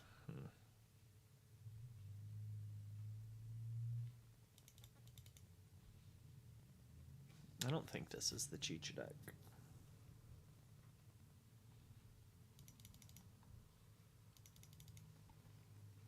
Probably need Mother Knows Best to slow our opponents down. I don't think we need Stand Out. It does let our Tipo just take something out, though. Maybe Stand Out's actually good. If we can use it as removal. Wrong leverage just to bounce. Probably not good enough. Lewis. Lewis is probably good if they're not ready. But if they're expecting any Lewises, it's probably not good enough.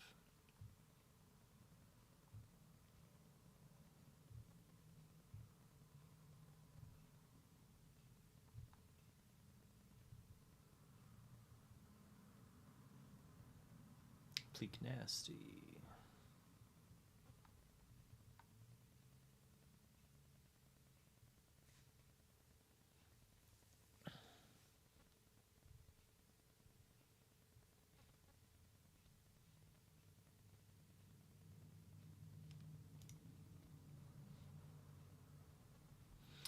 I mean, that's kind of cute, but a lot of setup.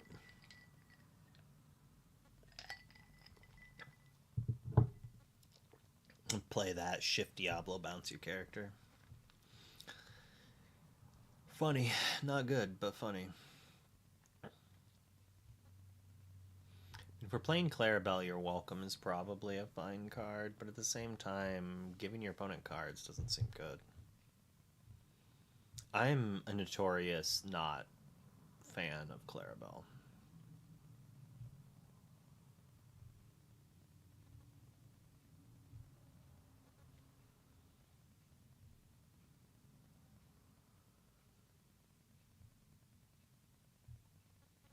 Heard some people say that they think this is better than Cusco, and I actually disagree.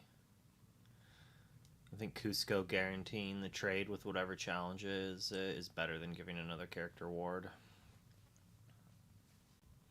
Especially in this meta, like this very aggressive meta, like with his challenge matters. Like Cusco could be good if it's in the right type of aggressive deck.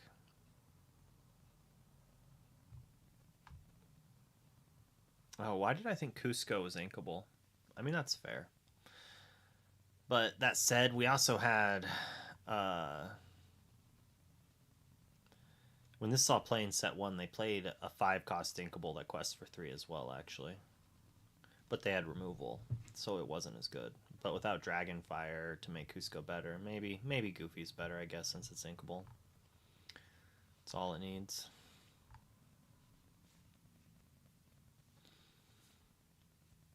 Well, I'm just saying in the current format, ward doesn't matter. It's like if I had to choose one of them and it wasn't between the inkable, like I'd probably want the Cusco to guarantee it trades with whatever it challenges down. In the other format, like in Infinity, I would agree that Goofy's just like leagues better because ward is way more important.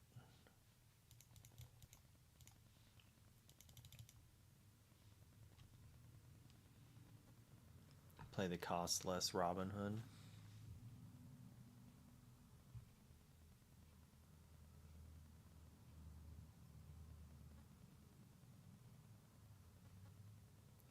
Can make my inventors cost less. Ooh-wee.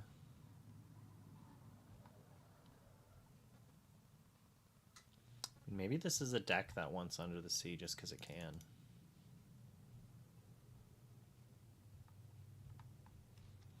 Alright, how many cards are we at? 91.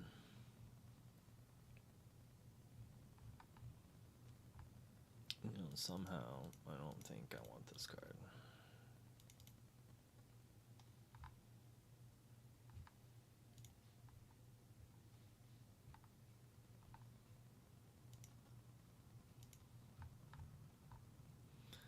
This deck does not seem good. Get that cow out of here.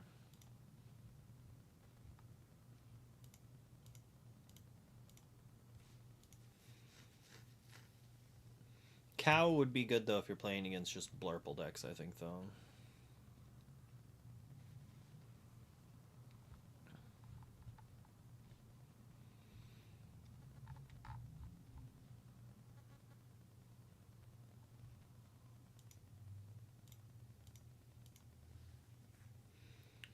The power level on that card is down quite a bit.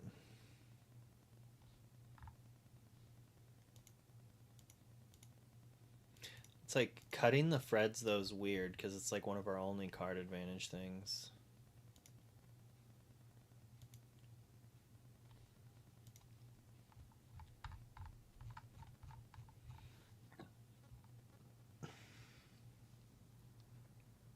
Oh, it's only itself even.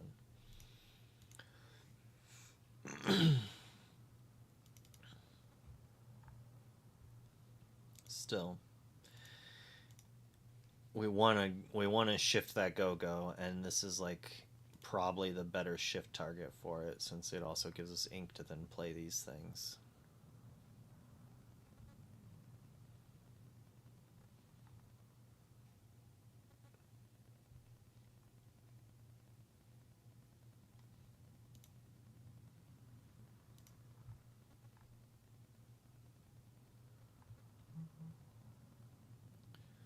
Do we need the turn 2 ramp?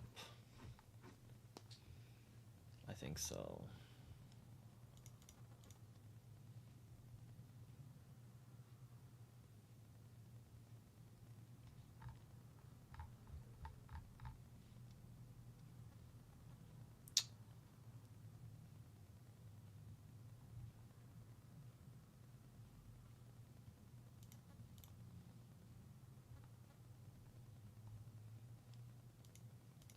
But one jump's kind of mid.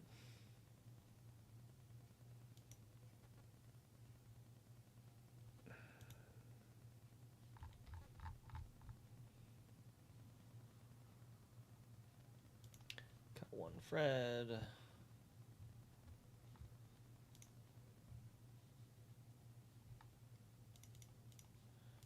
Alright, there is a bad shift.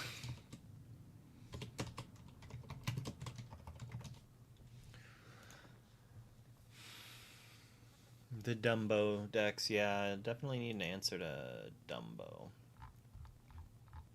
Sugar Rush, Cruella. Which do we want to work on? I want to do Sugar Rush first.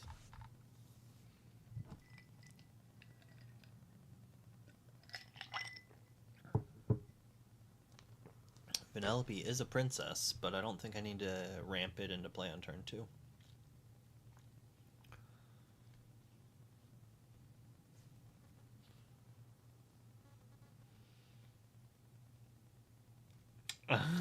Is it time for Tug of War? It's funny.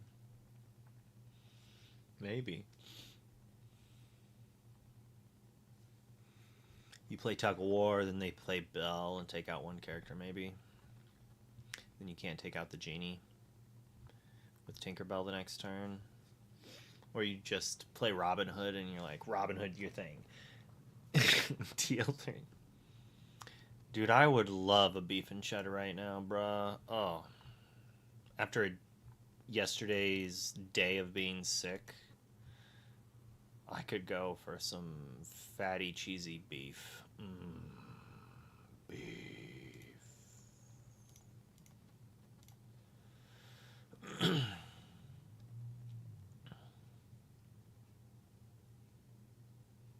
Yeah, it's normally ink, but I mean, I guess I could see doing like, if you're like challenge or like play it, deal 1 to everything, challenge with the Tinkerbell to shoot something. Like I could see it adding up with others, but so our board controls Mulan, so we're gonna have to play Mulans.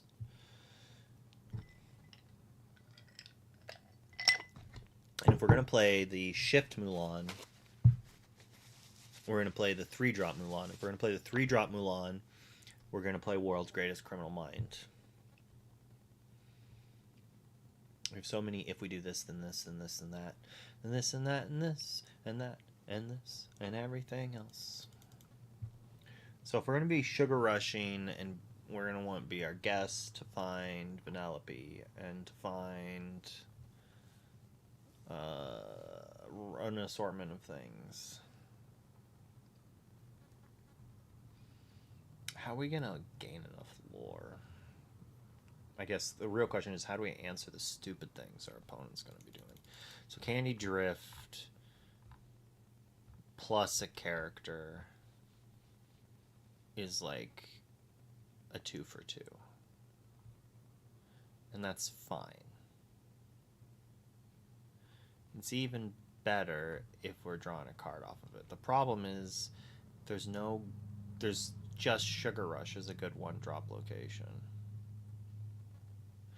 I mean, alright.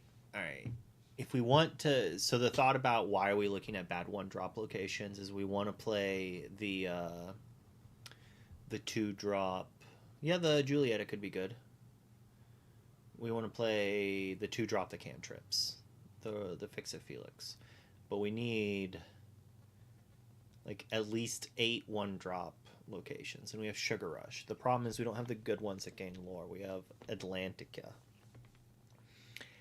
And what do we get? This is going to let us sing not much. And we have to move there even. Yeah, I don't. Let's look at our locations. This will. So we're playing Sugar Rush. We're playing Speedway. Other locations. When you have 3 or more characters here, you may banish this location and play a character from your discard for free. So, is this good with goofs? You get to move 2 characters there, basically, and you draw a card. And you have to move a 3rd character here, and then you get to play a character from your discard for free. Like...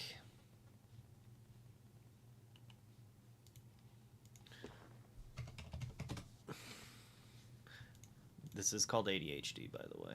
If you don't know what ADHD is, this is it right here. Once during your turn, whenever this character moves to a location, you may move one of your other characters to that location for free. So you get to move it there, and you draw a card.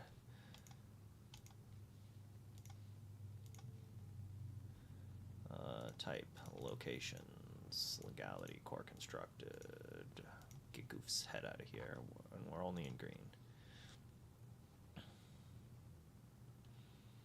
Hidden Cove's an okay 1-drop location, but I mean that's definitely something that could be good with Goofs. Sir Goof a lot. And you can easily go turn 1 Cove, turn 2 Goofy, turn 3 play a 2-drop, move Goofy, or play any 2-drop, or go a 1-drop, turn 2 play Cove, play a 1-drop or something, then turn 3 play Goofy, move to Cove, move the thing, draw a card. That's okay. But we're here for doing shenanigans. We can't take advantage with Seven Dwarfs Mine. Rapunzel's Tower is not bad, because it gives all your stuff but. So you could go turn 1 Merfolk, turn 2 Tower, quest if they don't have a character, or if they have a character, you do nothing. Next turn Goofy, move Merfolk to Tower, quest, and draw a card. It's probably better with the Cove, but I mean, you know, you play with what you have.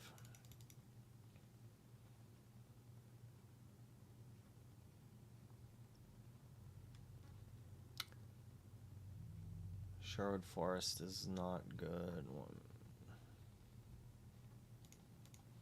So it would be with these colors, right?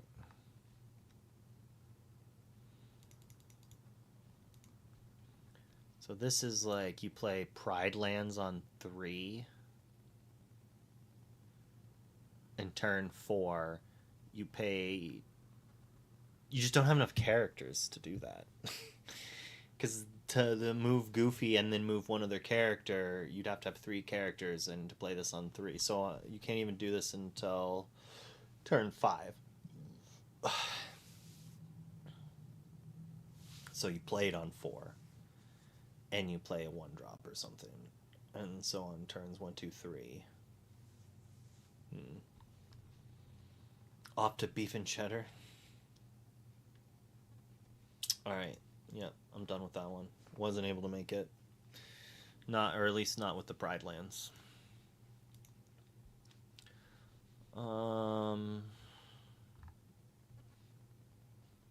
During your opponent's turn, whenever a character is banished while here, gain 1 lore. I mean, this is maybe not terrible, honestly.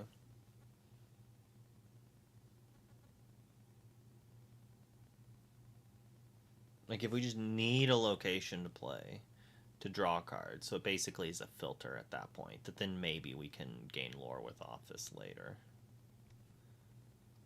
But without playing Steel for the dude who gets bigger, it's probably not good enough.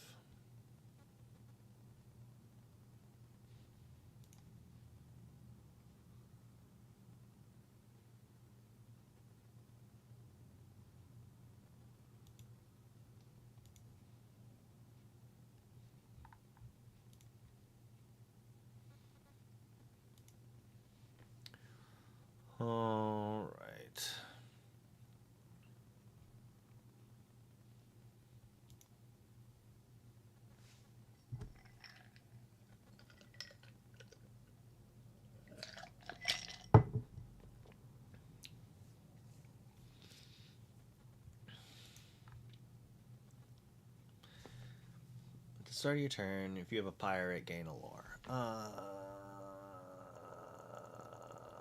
don't think so.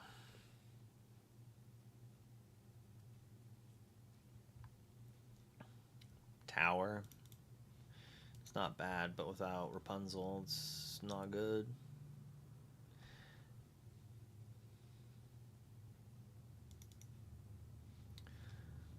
Yeah, I don't think we can afford to play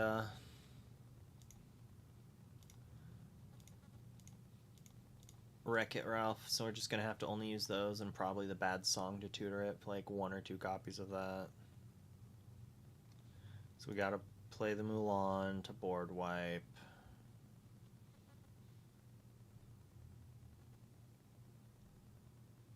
The support Mulan.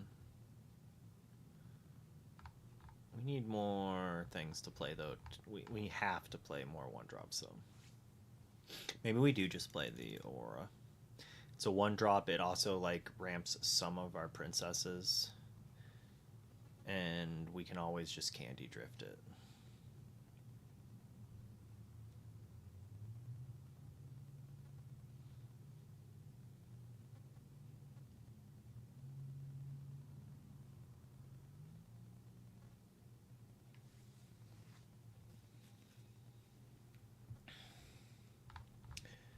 Do we want the red one that drains lore? Probably not.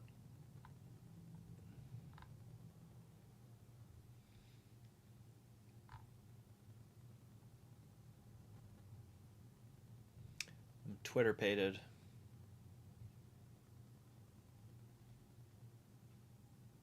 I mean, maybe we just want like the singer package? I mean, this tutors for our locations. We play 8 of them, and then so if we're always playing an Ursula or Powerline, we just have BK on turn 2. That's probably a good answer. The locations is just like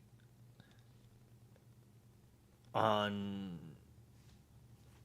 turn 3. We could do it on turn 3. Like turn 3, you just like play both. You move a character for free, and then you deal a damage and draw 3 cards. Like, it's not bad. It's like turn 1, one of these. Probably this, because this would die to this. You play this, turn 2, you play Singer. Turn 3, you Edict them. You Sugar Rush, draw 3. Seems good. Theoretically, but that line, we just need one more.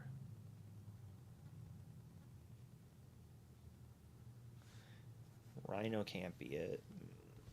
Maybe it is just Pluto, but that's an uninkable. We're playing BK, we can't really add more. It should probably be a queen or a princess, but there's racers, which could allow us to have a racer synergy if we wanted to dip into that. I feel like it...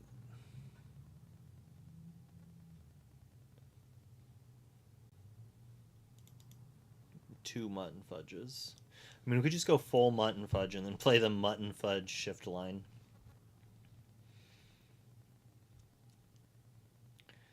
I like the Lilo recurability possibility. Like, this is a fantastic card to play Candy Drift on.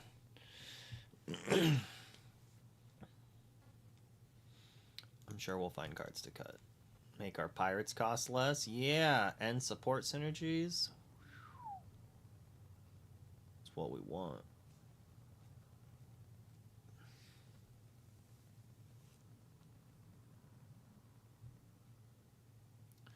I want to play Fix It Felix so bad.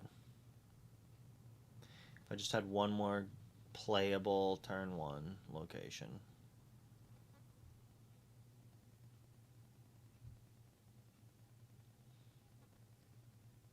LeFou, you're cute, but too cute. Is 8 singers enough for Roxanne? Probably not. Probably not.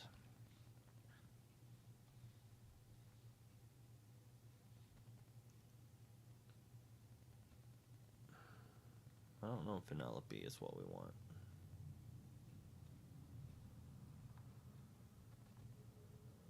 I should just started with that other princess deck and then it made adjustments to it.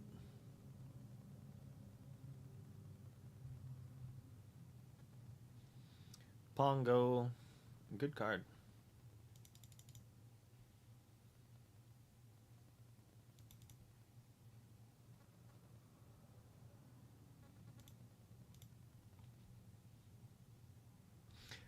And with Sugar Rush Speedway, we'll probably be able to always play it to draw a card if need be. Alright, so we'll probably play 3 of these as our removal because of the support Mulan.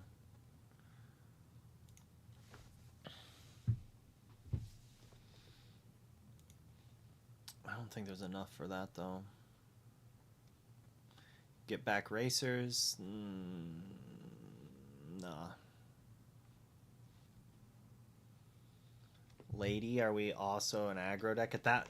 Like, I feel if I'm gonna put Lady in, I'm just gonna put Daisy up here. And Daisy's like good with Speedway. Can eat damage and you can not have to give them stuff.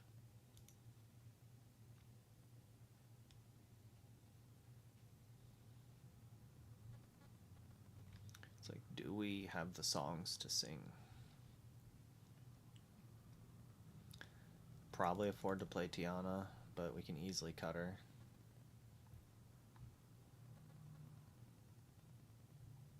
We really could make a lot of singers if we wanted to.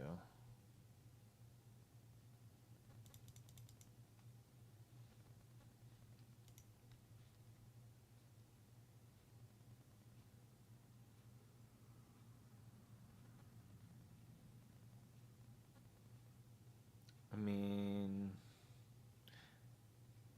oh, it doesn't work very well. You have to have another character somewhere already at the other location. If you already have a Sugar Rush in play, then it doesn't do much.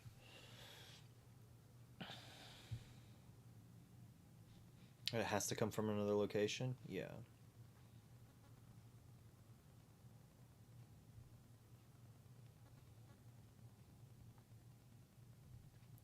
There we go. Maybe we do just play a bad 1-drop so we can play Vanellope and Fix-It Felix.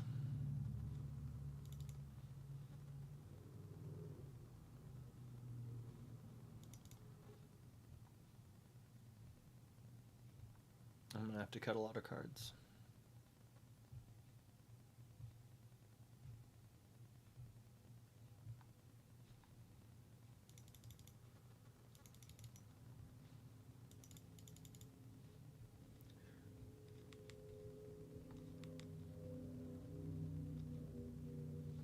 Here's the Shift Mutton Fudge I was talking about. Use it as another burst lore type thing on the turn you go big. But I don't think it's going to be good enough.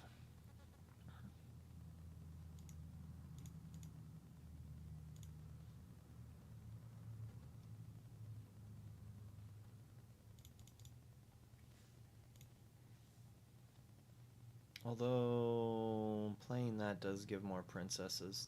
Well, I mean, we got Vanellope and Mulan to be able to play out on 2. So we could play a few more. I do want to play this power line.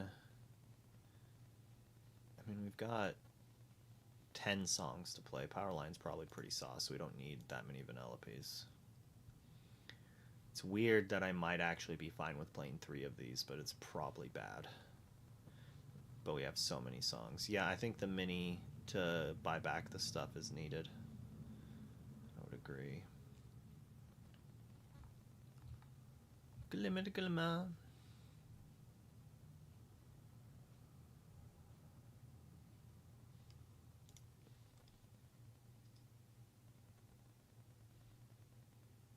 Oh man, I could ink, get back my location, and shift it on and tutor for something that does nothing.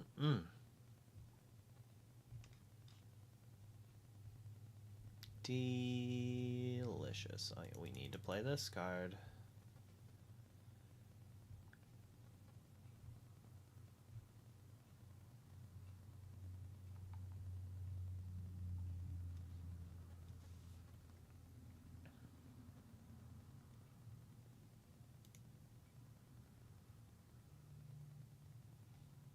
Maybe we don't play the Giulietta. It's like the easiest cut.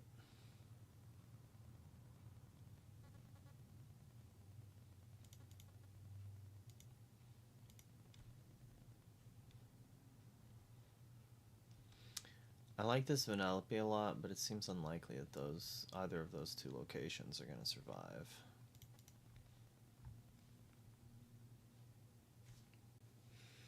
So this would be like the best location to play, right? Like the other ones are all terrible. It's like we don't want Atlantica. It's like that or Skull Rock, right? But this bad boy costs 2, so we can't do the curve play. I actually think it is this, and then we can play Reke, Felix, and I like that because this is a card that we want to Candy Drift onto. Just take the Vanellopes out. Although that puts us kind of on weaker to evasives. We're gonna have to like be king or use the Mulan.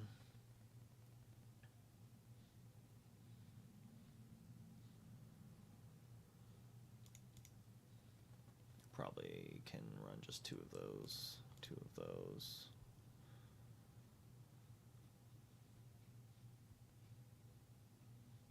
Three of this. I mean, it's good with these, but at the same time, it's cute. A little cute.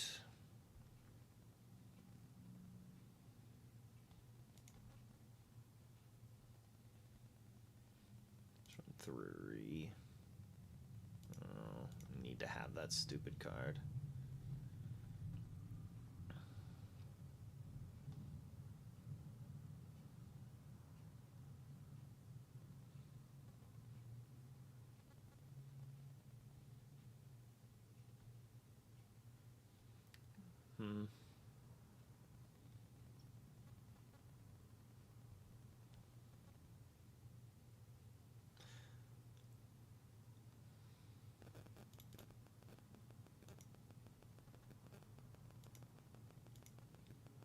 Alright, probably just 3 Candy Drifts. 2 Vanellopes. I can grab it off the Be Our Guest for those games.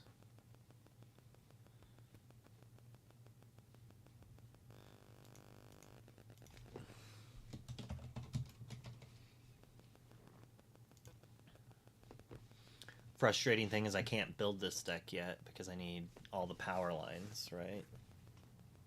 I mean, I guess I could just play 8 Ursulas in my deck and be like, some of them are power lines, doesn't matter.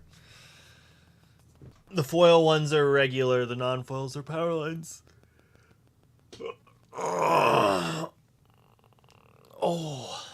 that felt good and bad at the same time. Oh, that was a weird stretch.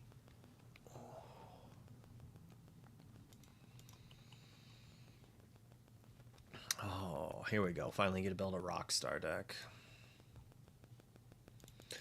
Well, we want the 8 ramp cards.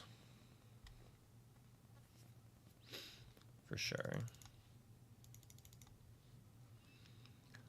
I'm assuming we want this, but maybe we don't. We're going to have so many unequables, we probably don't.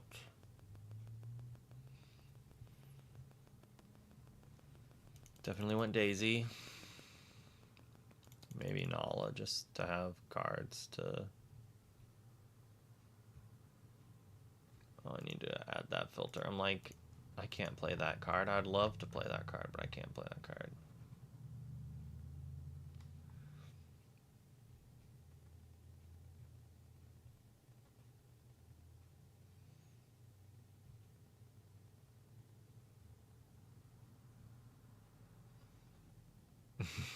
Nick, wild now.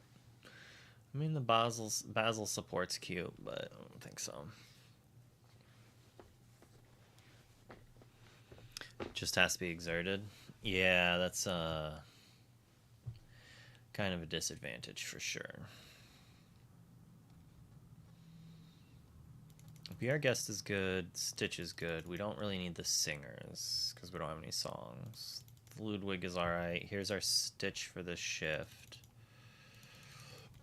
I want to play Lantern, but they really did me wrong there, making it that the ramp cards don't line up with playing a Stitch, so I can't shift Stitch on turn 3 that way. I have to use the Pluto to go turn 2, Stitch, turn 3, shift.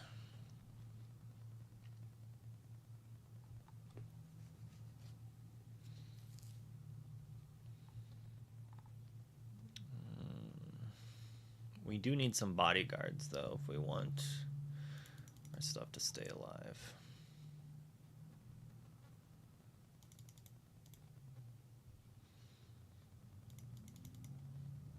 We already have 41 cards.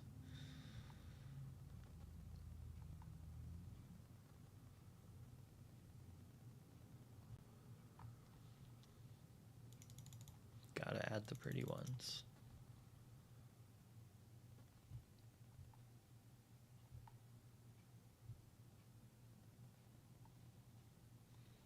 Do we need more ramp? Probably not.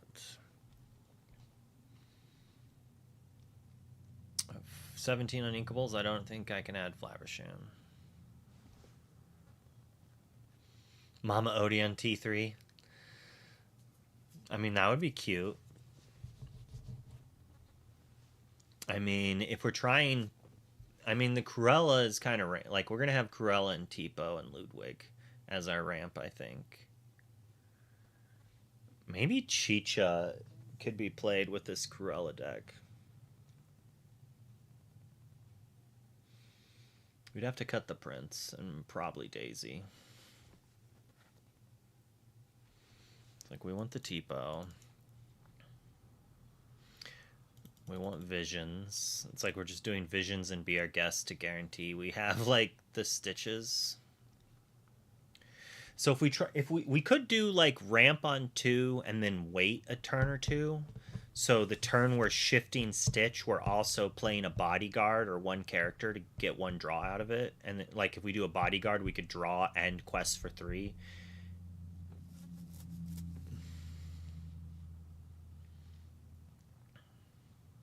Or play, like, 2 1-drops.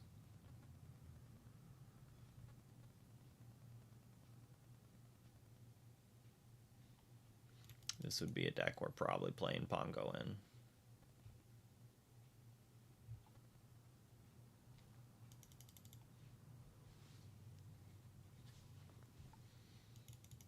And we're at 61.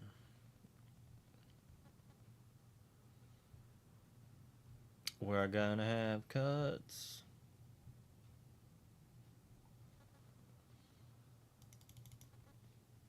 Just put all the big lore gain cards. So this card's, like, not bad, honestly. So it makes your puppies, your 1-drop puppies activate, and it ramps you up to Rockstar, and it counts towards not Rockstar, the 7-drop one. Man, Tinkerbell's kind of this too, like, although without the shift Tinkerbell, I'm much less apt to want to play that.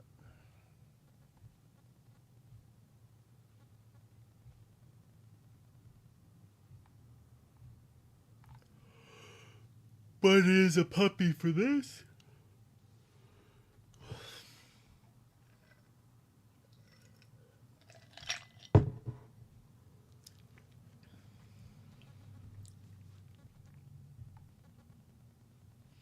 There's the Rockstar.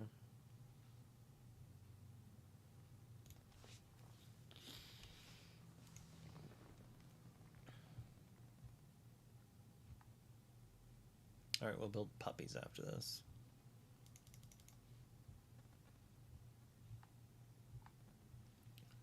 Okay, so we're definitely have to cut the Prince. It's probably not an Alice deck. We're on 21 innings. Alice, I mean, we could quest with it and then give Stitch Ward. Like we could just play this on turn. Like we could just old fashioned play Stitch on turn 2, play Alice on turn 3, shift Stitch, quest with Alice, give Stitch ward, and then next turn have 5 ink to like fill the board up.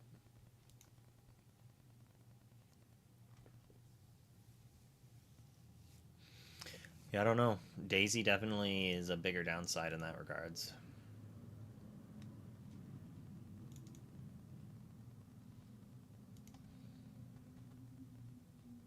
The Tiana is pretty good. Like we go turn 1 Aura, turn 2 Tiana, turn 3 Lilo, I mean Stitch, a 1-drop, one of the ones.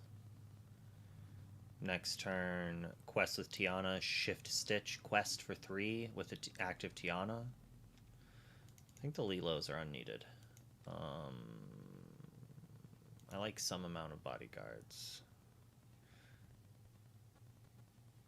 Probably don't need maximums on that.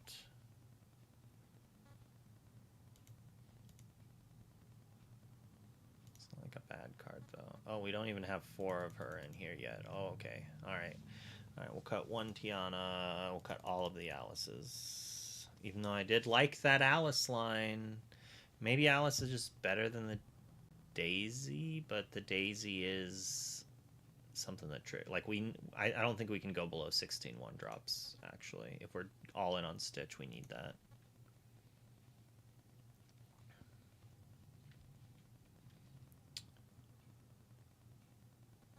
If I cut Daisy, I'd have to add a different 1-drop. An uninkable patch? Probably not.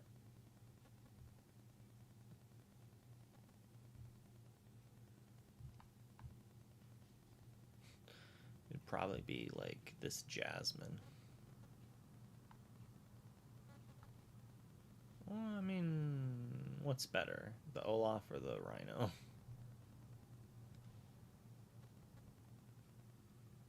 Probably the Basil. The support could randomly actually matter. This Pongo can be trimmed a little, but we kind of 19 on inks. 19 on ink is a little rough, but at the same time, like, it is part of the ramp.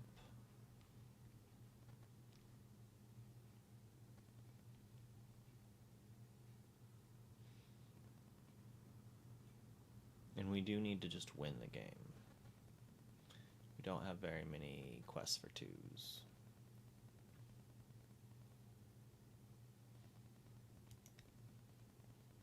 This looks fine. Another Rockstar deck.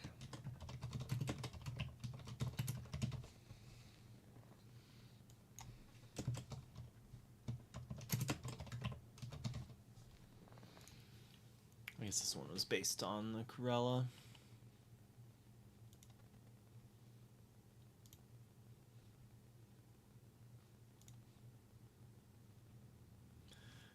Oh, I made a few decks.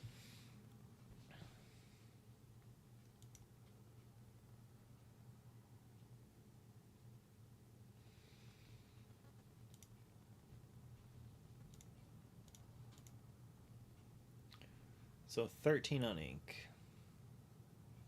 Probably needs more 1-drops.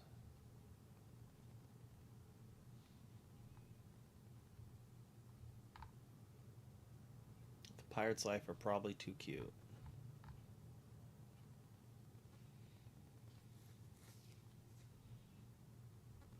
Oh, I need to edit this deck. Anyways, it has the old Lilo in it still.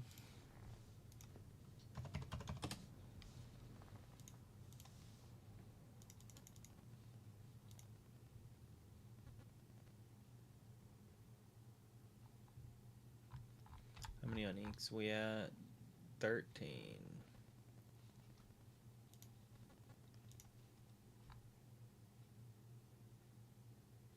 Yeah, alright.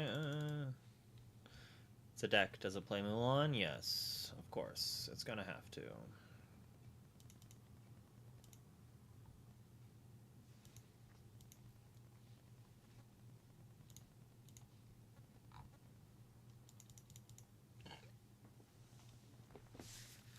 Rush, reckless, and evasive. I mean, maybe the Mushu is the answer to Blurple.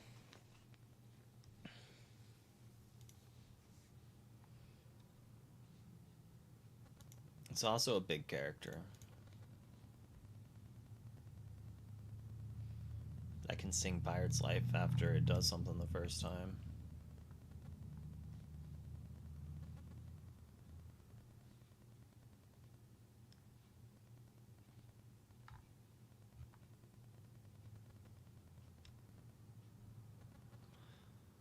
This Moana's probably not good enough.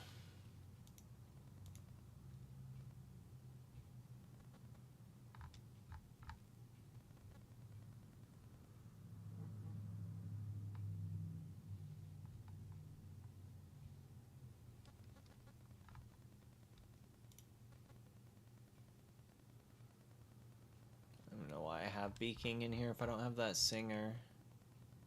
There's no way just a natural Beaking is even worth it.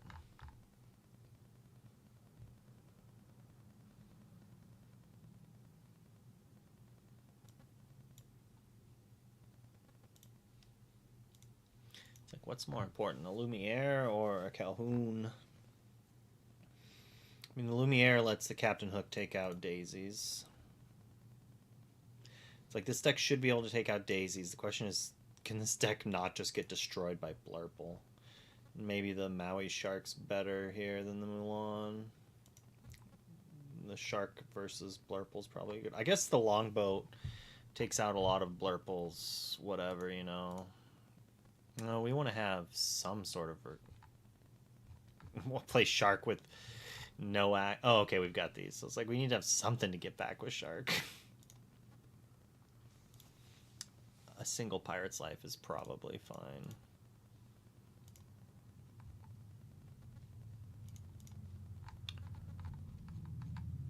Maybe this...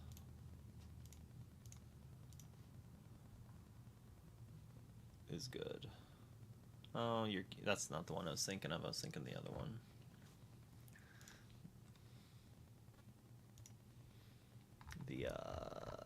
The one that exerts their stuff too.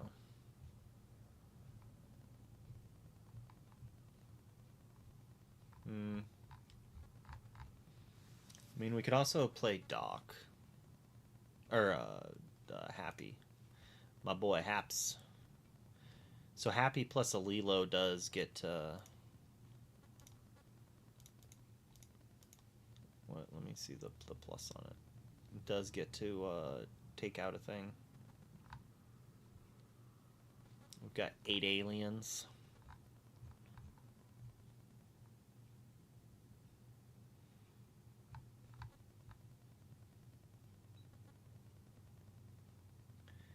Get that Lumiere out of here. This deck looks fun to play. Is it good? Probably not. But I mean, you just got to get this in play, and then put an alien on it so they can't challenge it. Put a Penelope on it to draw cards every turn. It's that simple. It's that simple. It's a little brutal, but the theory is that you're gonna play all this slow dirtle stuff. You're gonna run out of cards, and you're gonna try to answer everything they have. And then once you're at top deck mode, you're gonna play cards like Penelope to draw extra cards each turn.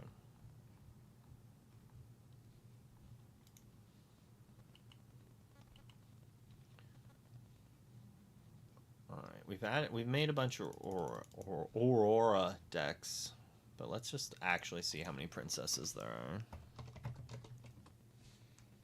No, that's the... Well, good enough. I need another S, but it knew what I wanted.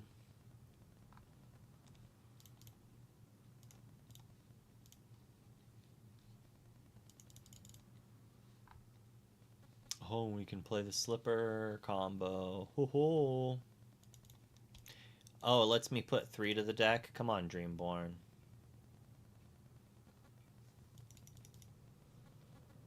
So 3 ones for some beatdown without having to play Daisy. Are we going to play big enough? I mean, this card might be good. Playing it on turn 2 and then discarding your 1-drops to get back other things later. I mean, probably not play it on turn 2. Yeah, it's like a turn 4 play, turn 5 play, play it, play a thing, next turn discard something, get something back. But if we don't have anything good to get back, what's the point? It's just Tiana, right? To buy back Tianas when they answer it.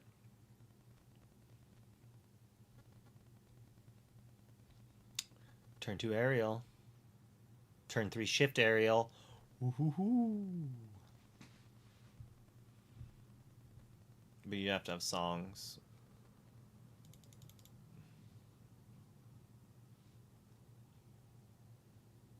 During your turn, whenever a card is put into your inkwell, this character gains resist +1 until the start of your next turn. Yeah, I don't know about that, fam.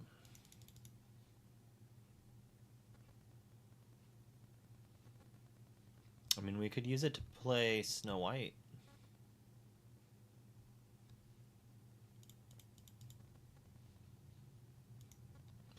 During your turn, evasive. Choose and discard a card. This gains Challenger this turn.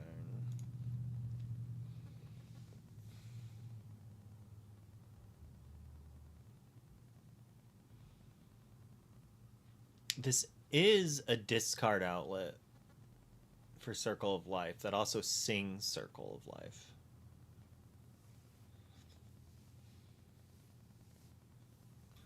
But it's kind of mid. Namari is a princess and a better discard outlet by far. Here's your resist 1 for each knight in play. Cute card, but I don't think it's very good. Alright, so if we have songs, Ariel could be pretty hot. Alright, so here's our princess package. What kind of songs are there? Be our guest. Do we have support? We have some support, but not much. I mean, strength is obviously baller. I mean, we could play a lot of songs.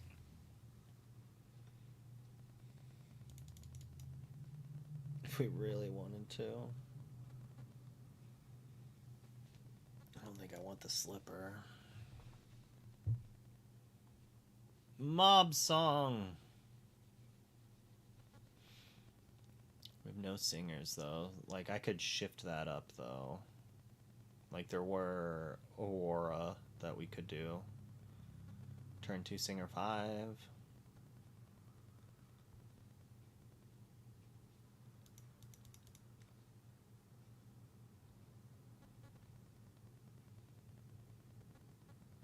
What are we singing for 4? Not much. I mean, these.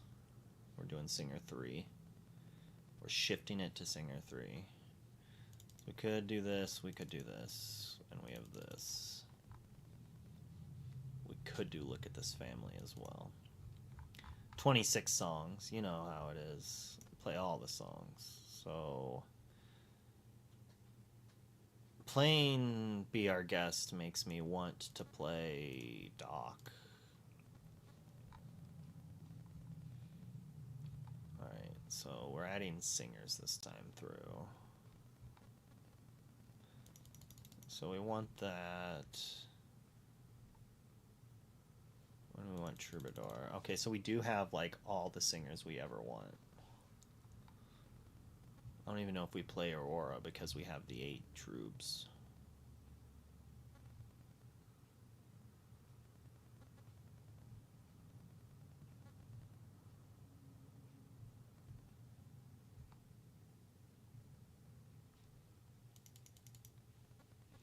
$72 cards.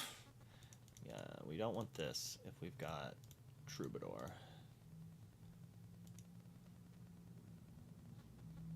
But if we're playing Circle of Life, it's like a Mickey deck. I feel like I've already made this deck.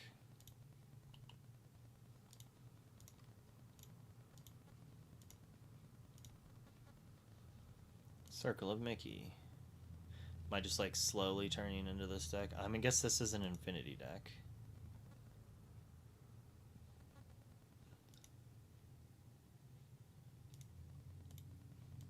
Why is this an infinity deck?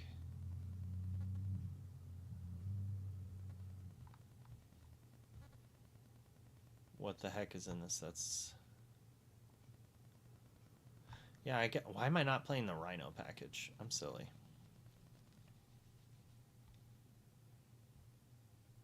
And this is trying to run the aerial for...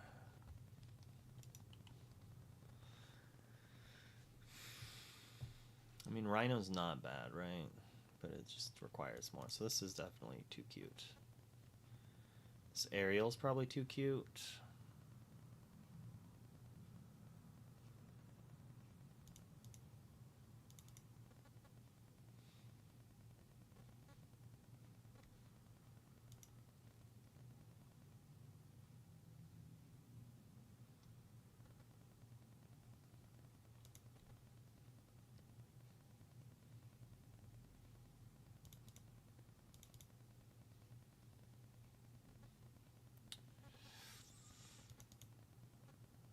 What if we're like, nah, we don't need to turn Mickey, but we'll play 2 Circle of Life because we could double sing it to get back our big aerial, or Namari maybe.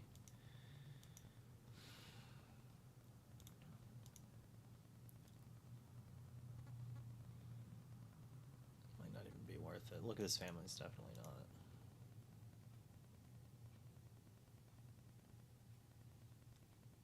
This is probably not good.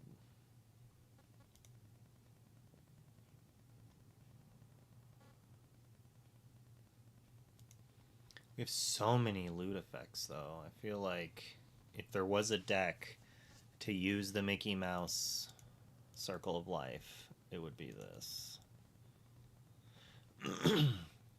Maybe the Beyond the Horizon's not what this deck wants. It could be. Go 3 Mickeys, 3 Circle of Life. It's like a backup type thing to do in some matchups.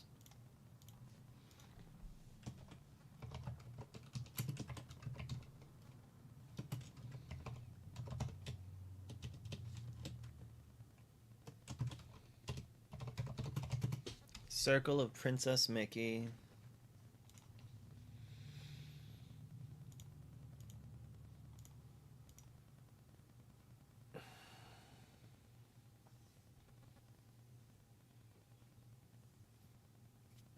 Now what do we do?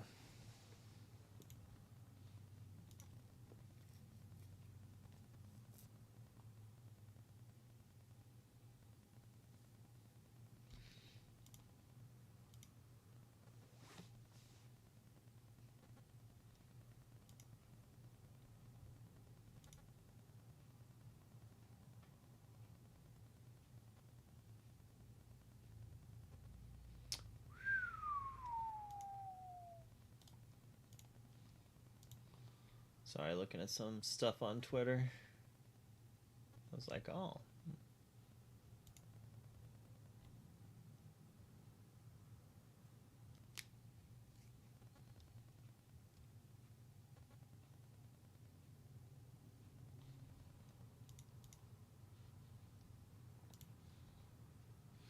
I'm just super, super stoked about this.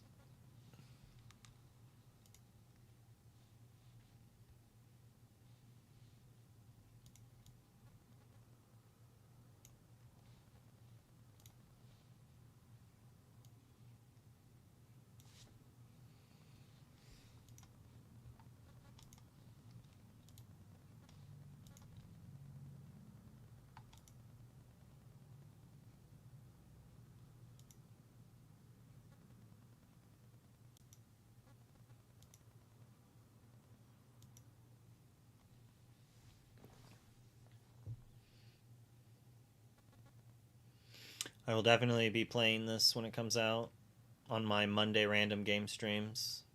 Next Monday, hopefully we'll finish that Haiku Robot. I think Zen is going to be on my stream for that one, and we're going to talk about the new decks and whatnot while playing this. While playing the Haiku.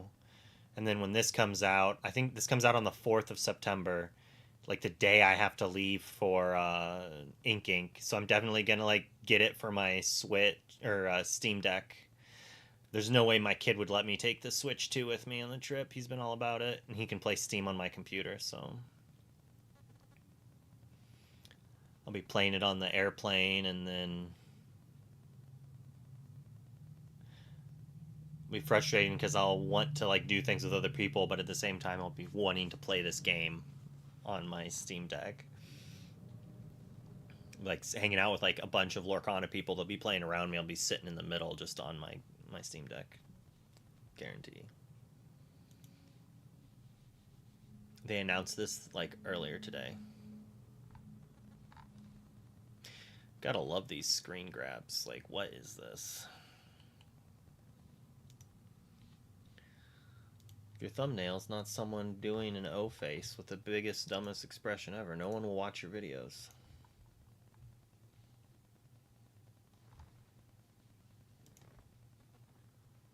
Eight years, eh? Oh, man.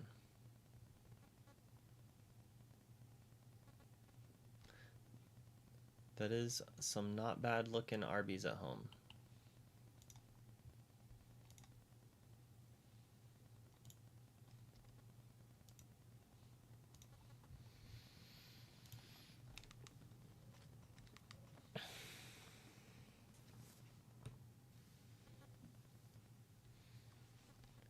In my head.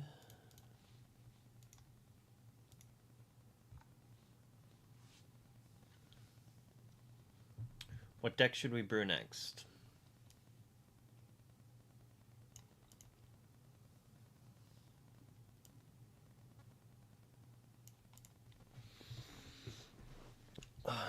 Think about it while I get a drink. Apparently an ad's about to start anyways, so I'm gonna use the bathroom while I refill my drink and we think about what deck to brew.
Chalky milk and coffee.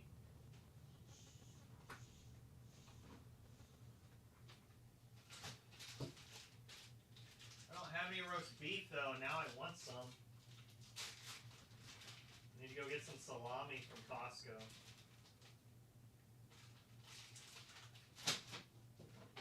But I do have some high quality Hy-Vee cheese. Got some Gouda.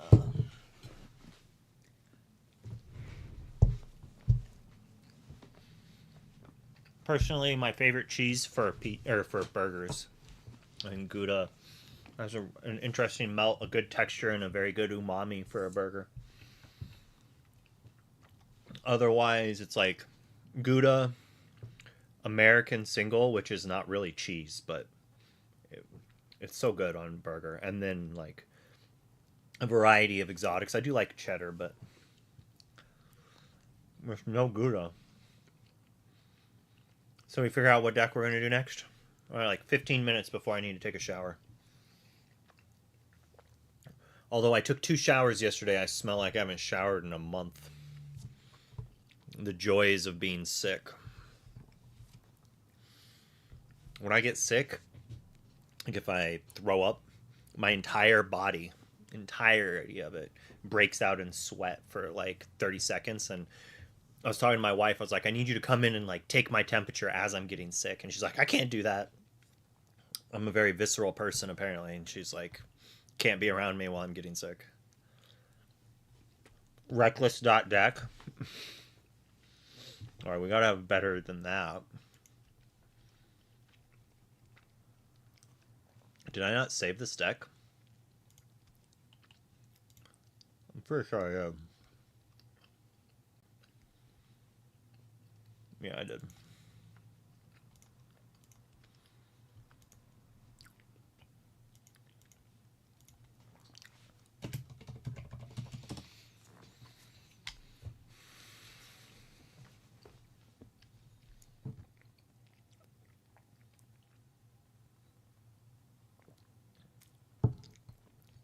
I mean, we could make all of their characters reckless over and over again.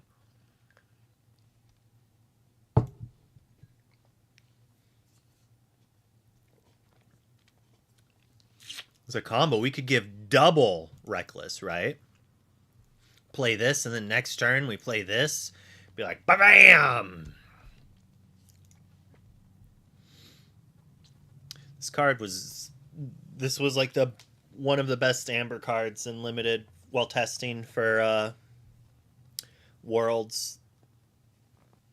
I only really went into Amber if I had this, basically, or Pascal. I didn't want to be in Amber, though. Quickly found out you didn't want to be in that color. But this card is not bad. But the limited format's all about brawling. So it does easily get taken down, though.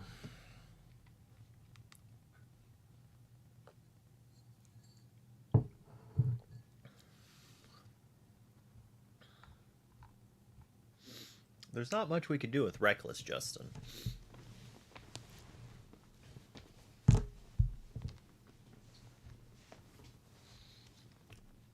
There's not too much we could do with it. Unplug this, move this. Oh, that's loud. One problem with this change, I'm going to have to figure out a new spot for my overhead camera.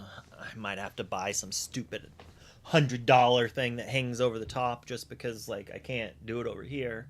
And if I put it right here, it gets in the way of my monitor. So I think I have to get one that hooks on the sides of each and then goes behind my monitors and then laps up over here and then get an arm that kind of goes forward and doesn't get in the way of this camera. Clarabelle and Scar. What do you mean Clarabelle and Scar? How do those work together?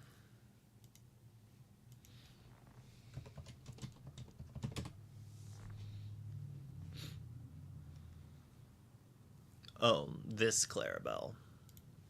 I assume this is the Clarabelle you're talking about. I don't think we need this though.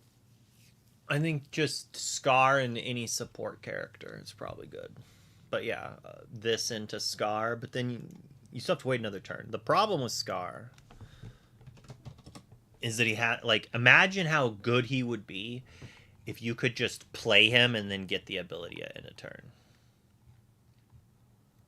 And at a 5-cost uninkable,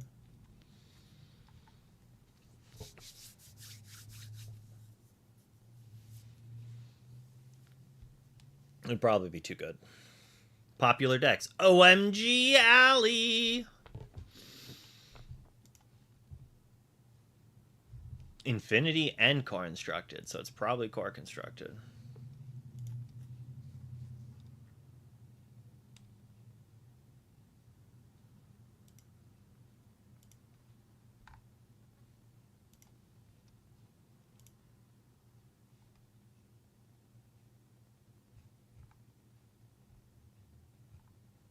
Interesting.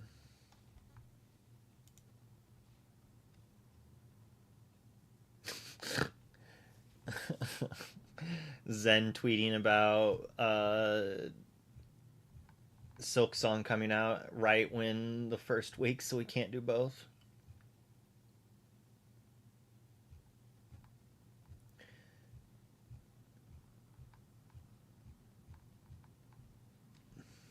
Let me search.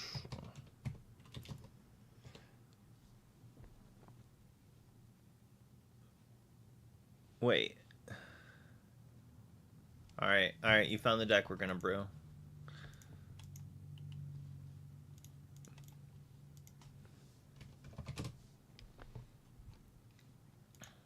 Oh, whoops.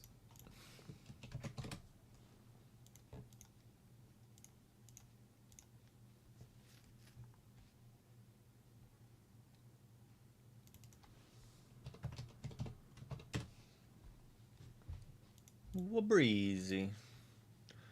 There's no way that. Oh, because I didn't say. I thought I retyped Scar.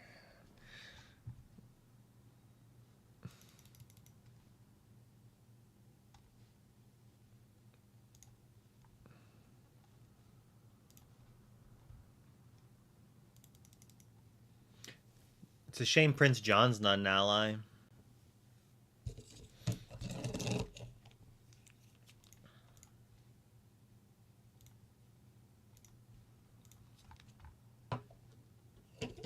Villain, card soldiers, back at it again. So there's none that we can get out to draw card or to gain lore with Tinkerbell and to draw cards off of Scar. They just don't exist. Although, if we had the Scar in play, we could do it.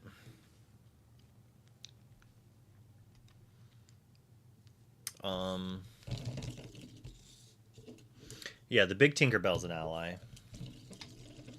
The problem is I wanted to be able to go like Tinkerbell, then play like a 3-cost. Like if one of these were an ally, gain lore, and then being able to draw 4 or 6 cards, discard 2 would have been saucy.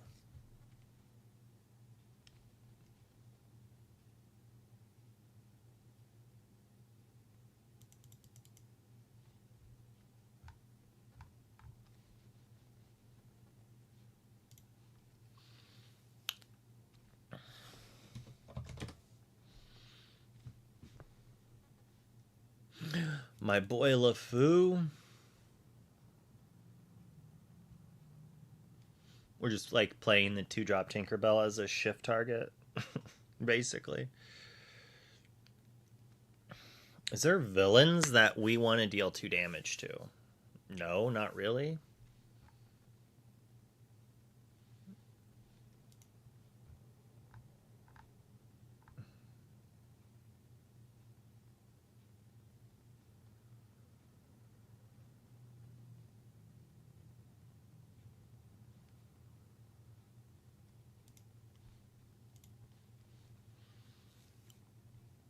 But is an ally.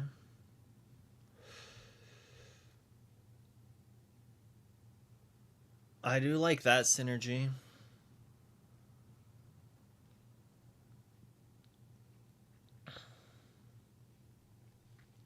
LOL.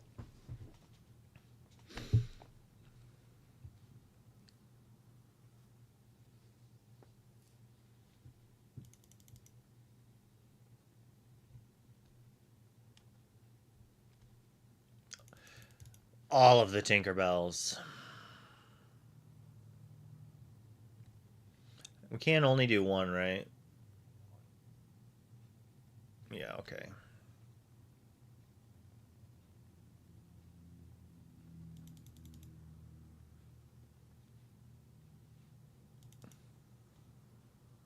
Yeah, the genie actually seems very good.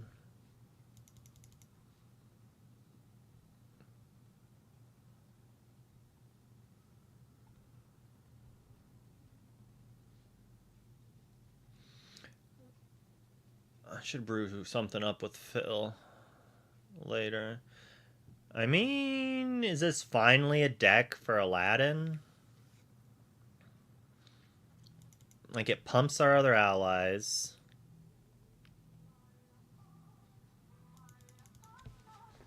I'm like, what does that feel? Oh, my phone alarm's going off.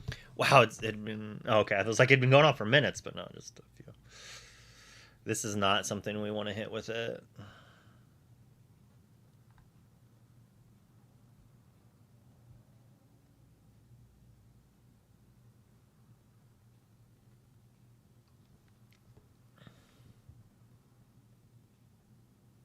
They only get resist, right? I always thought this also gave Challenger. 5 cost 4/4 rush.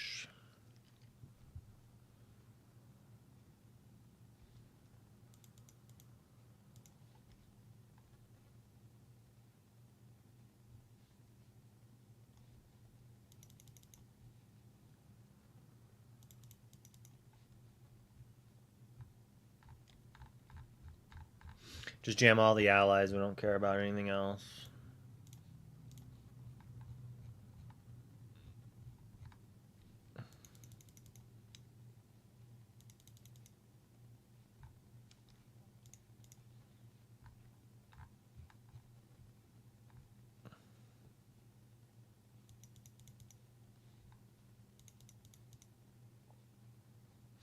We could even afford the Mickey line, but we gotta cut cards.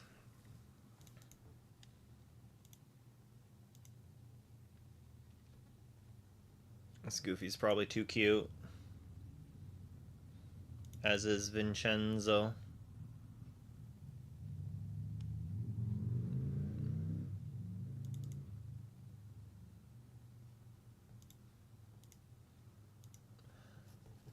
Not enough early game, honestly. LeFou's probably not good here.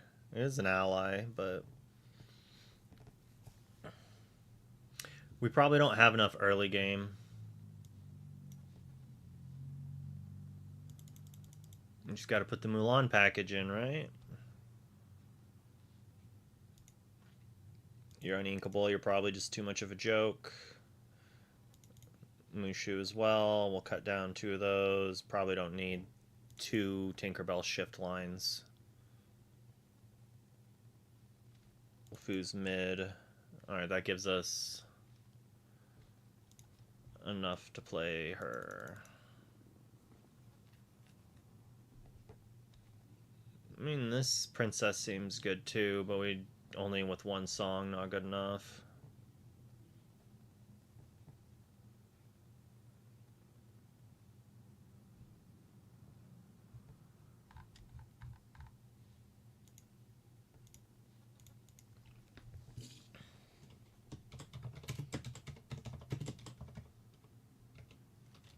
Allies? Is that how you spell allies? Or is it... I think it is that. I'm silly. There's probably a card that says it. Tell me, Scar, how do you spell allies? Ally characters. Oh, you son of a gun. They're like, I don't know how to spell ally either, so I'm going to spell it this way. Aladdin's a trap? Yeah. Yeah. I like Aladdin. I want it to work, but I think you're right that it's kind of too much of a trap. The Tinkerbell that has 6 cards. Actually, Tinkerbell Pluto's sauce. Why did this not show up on my ally search? Oh, because it's a 1/2. Or it's a 1/5 and it gets the bonus. It still triggers it though, right? I'm not silly. It comes in as a 5/5 and I can activate it right away. Just like if I have a Scar in play and I play a Tinkerbell, I can play it and exert it right away. I'm pretty sure that's how it works. This deck looks fun. I'm assuming the Scar is not going to be worth much money at first, so I'm hoping it's going to be real cheap and I can pick some up, because this is the type of card that makes fun content. And I do like sacrificing Bagheera to like deal 2 damage to everything and draw like profit 3 cards, it's like, yeah, that's probably good. Maybe. Might be too slow. Might be like a 3 of. Oh, it's also only during your opponent's turn. Oh, that makes that card way not as good. Oh. I mean, I'm still gonna play it as a 2. Maybe not even. Pluto might just be better. Chat's like, you're an idiot. Only on opponent's turn. All right, all right, all right. We'll cut that. Wadamushu. And a goof.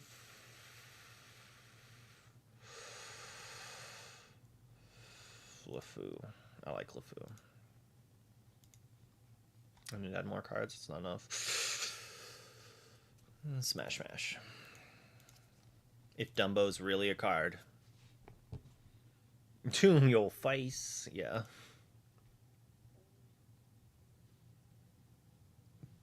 Powerline. Did we build the Powerline deck? We were gonna build a Powerline deck for JDZ quests, and we only built the aggro deck. But it's 2 o'clock, and I do need to go shower. Today is Thursday, so I should, as long as the last like 3 times I was like, I'll be back tomorrow. I got sick, or like I was gonna stream on Tuesday, and JDZ was like, hold my puzzle, I'm gonna stream for 25 hours straight, and I'm not gonna stream into a JDZ stream. Like, no, I'm gonna watch that JDZ stream with everybody else. Like, come on. And then the next day, I felt like death. Oh, as you might see Nightbot advertising this, this is the music teacher at my kid's school was like, we're going to try to get a Disney musical, but we need to raise money. It's not that much money, but I figured I would harass that. If there was a way I could figure out who donated, like we could do some sort of giveaway. I don't know how fast it would pop up, but we could do a thing that like we'll check it, and then like if X amount has been generated, we'll do a giveaway for something. I could probably give away like an expensive card, like too.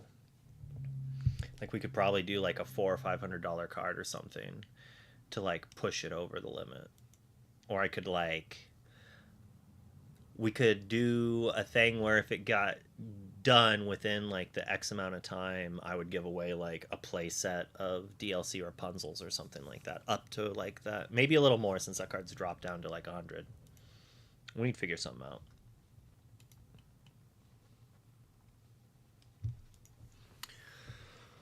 Okay, I need to go shower. So we're gonna raid someone. Hopefully there's somebody streaming. We got same category. Non-English, and well, we got goons. We gotta raid goons. Maybe he's up to some fancy stuff. Brewing up some pirates. I don't know about that 8-cost John Silver, but if it's slow enough, I mean, maybe. He's got a lot of big shifters in there. I don't know about this hypnotic deduction either, but maybe. All right, well, hopefully I'll see you all tomorrow. Have a great night. Bye.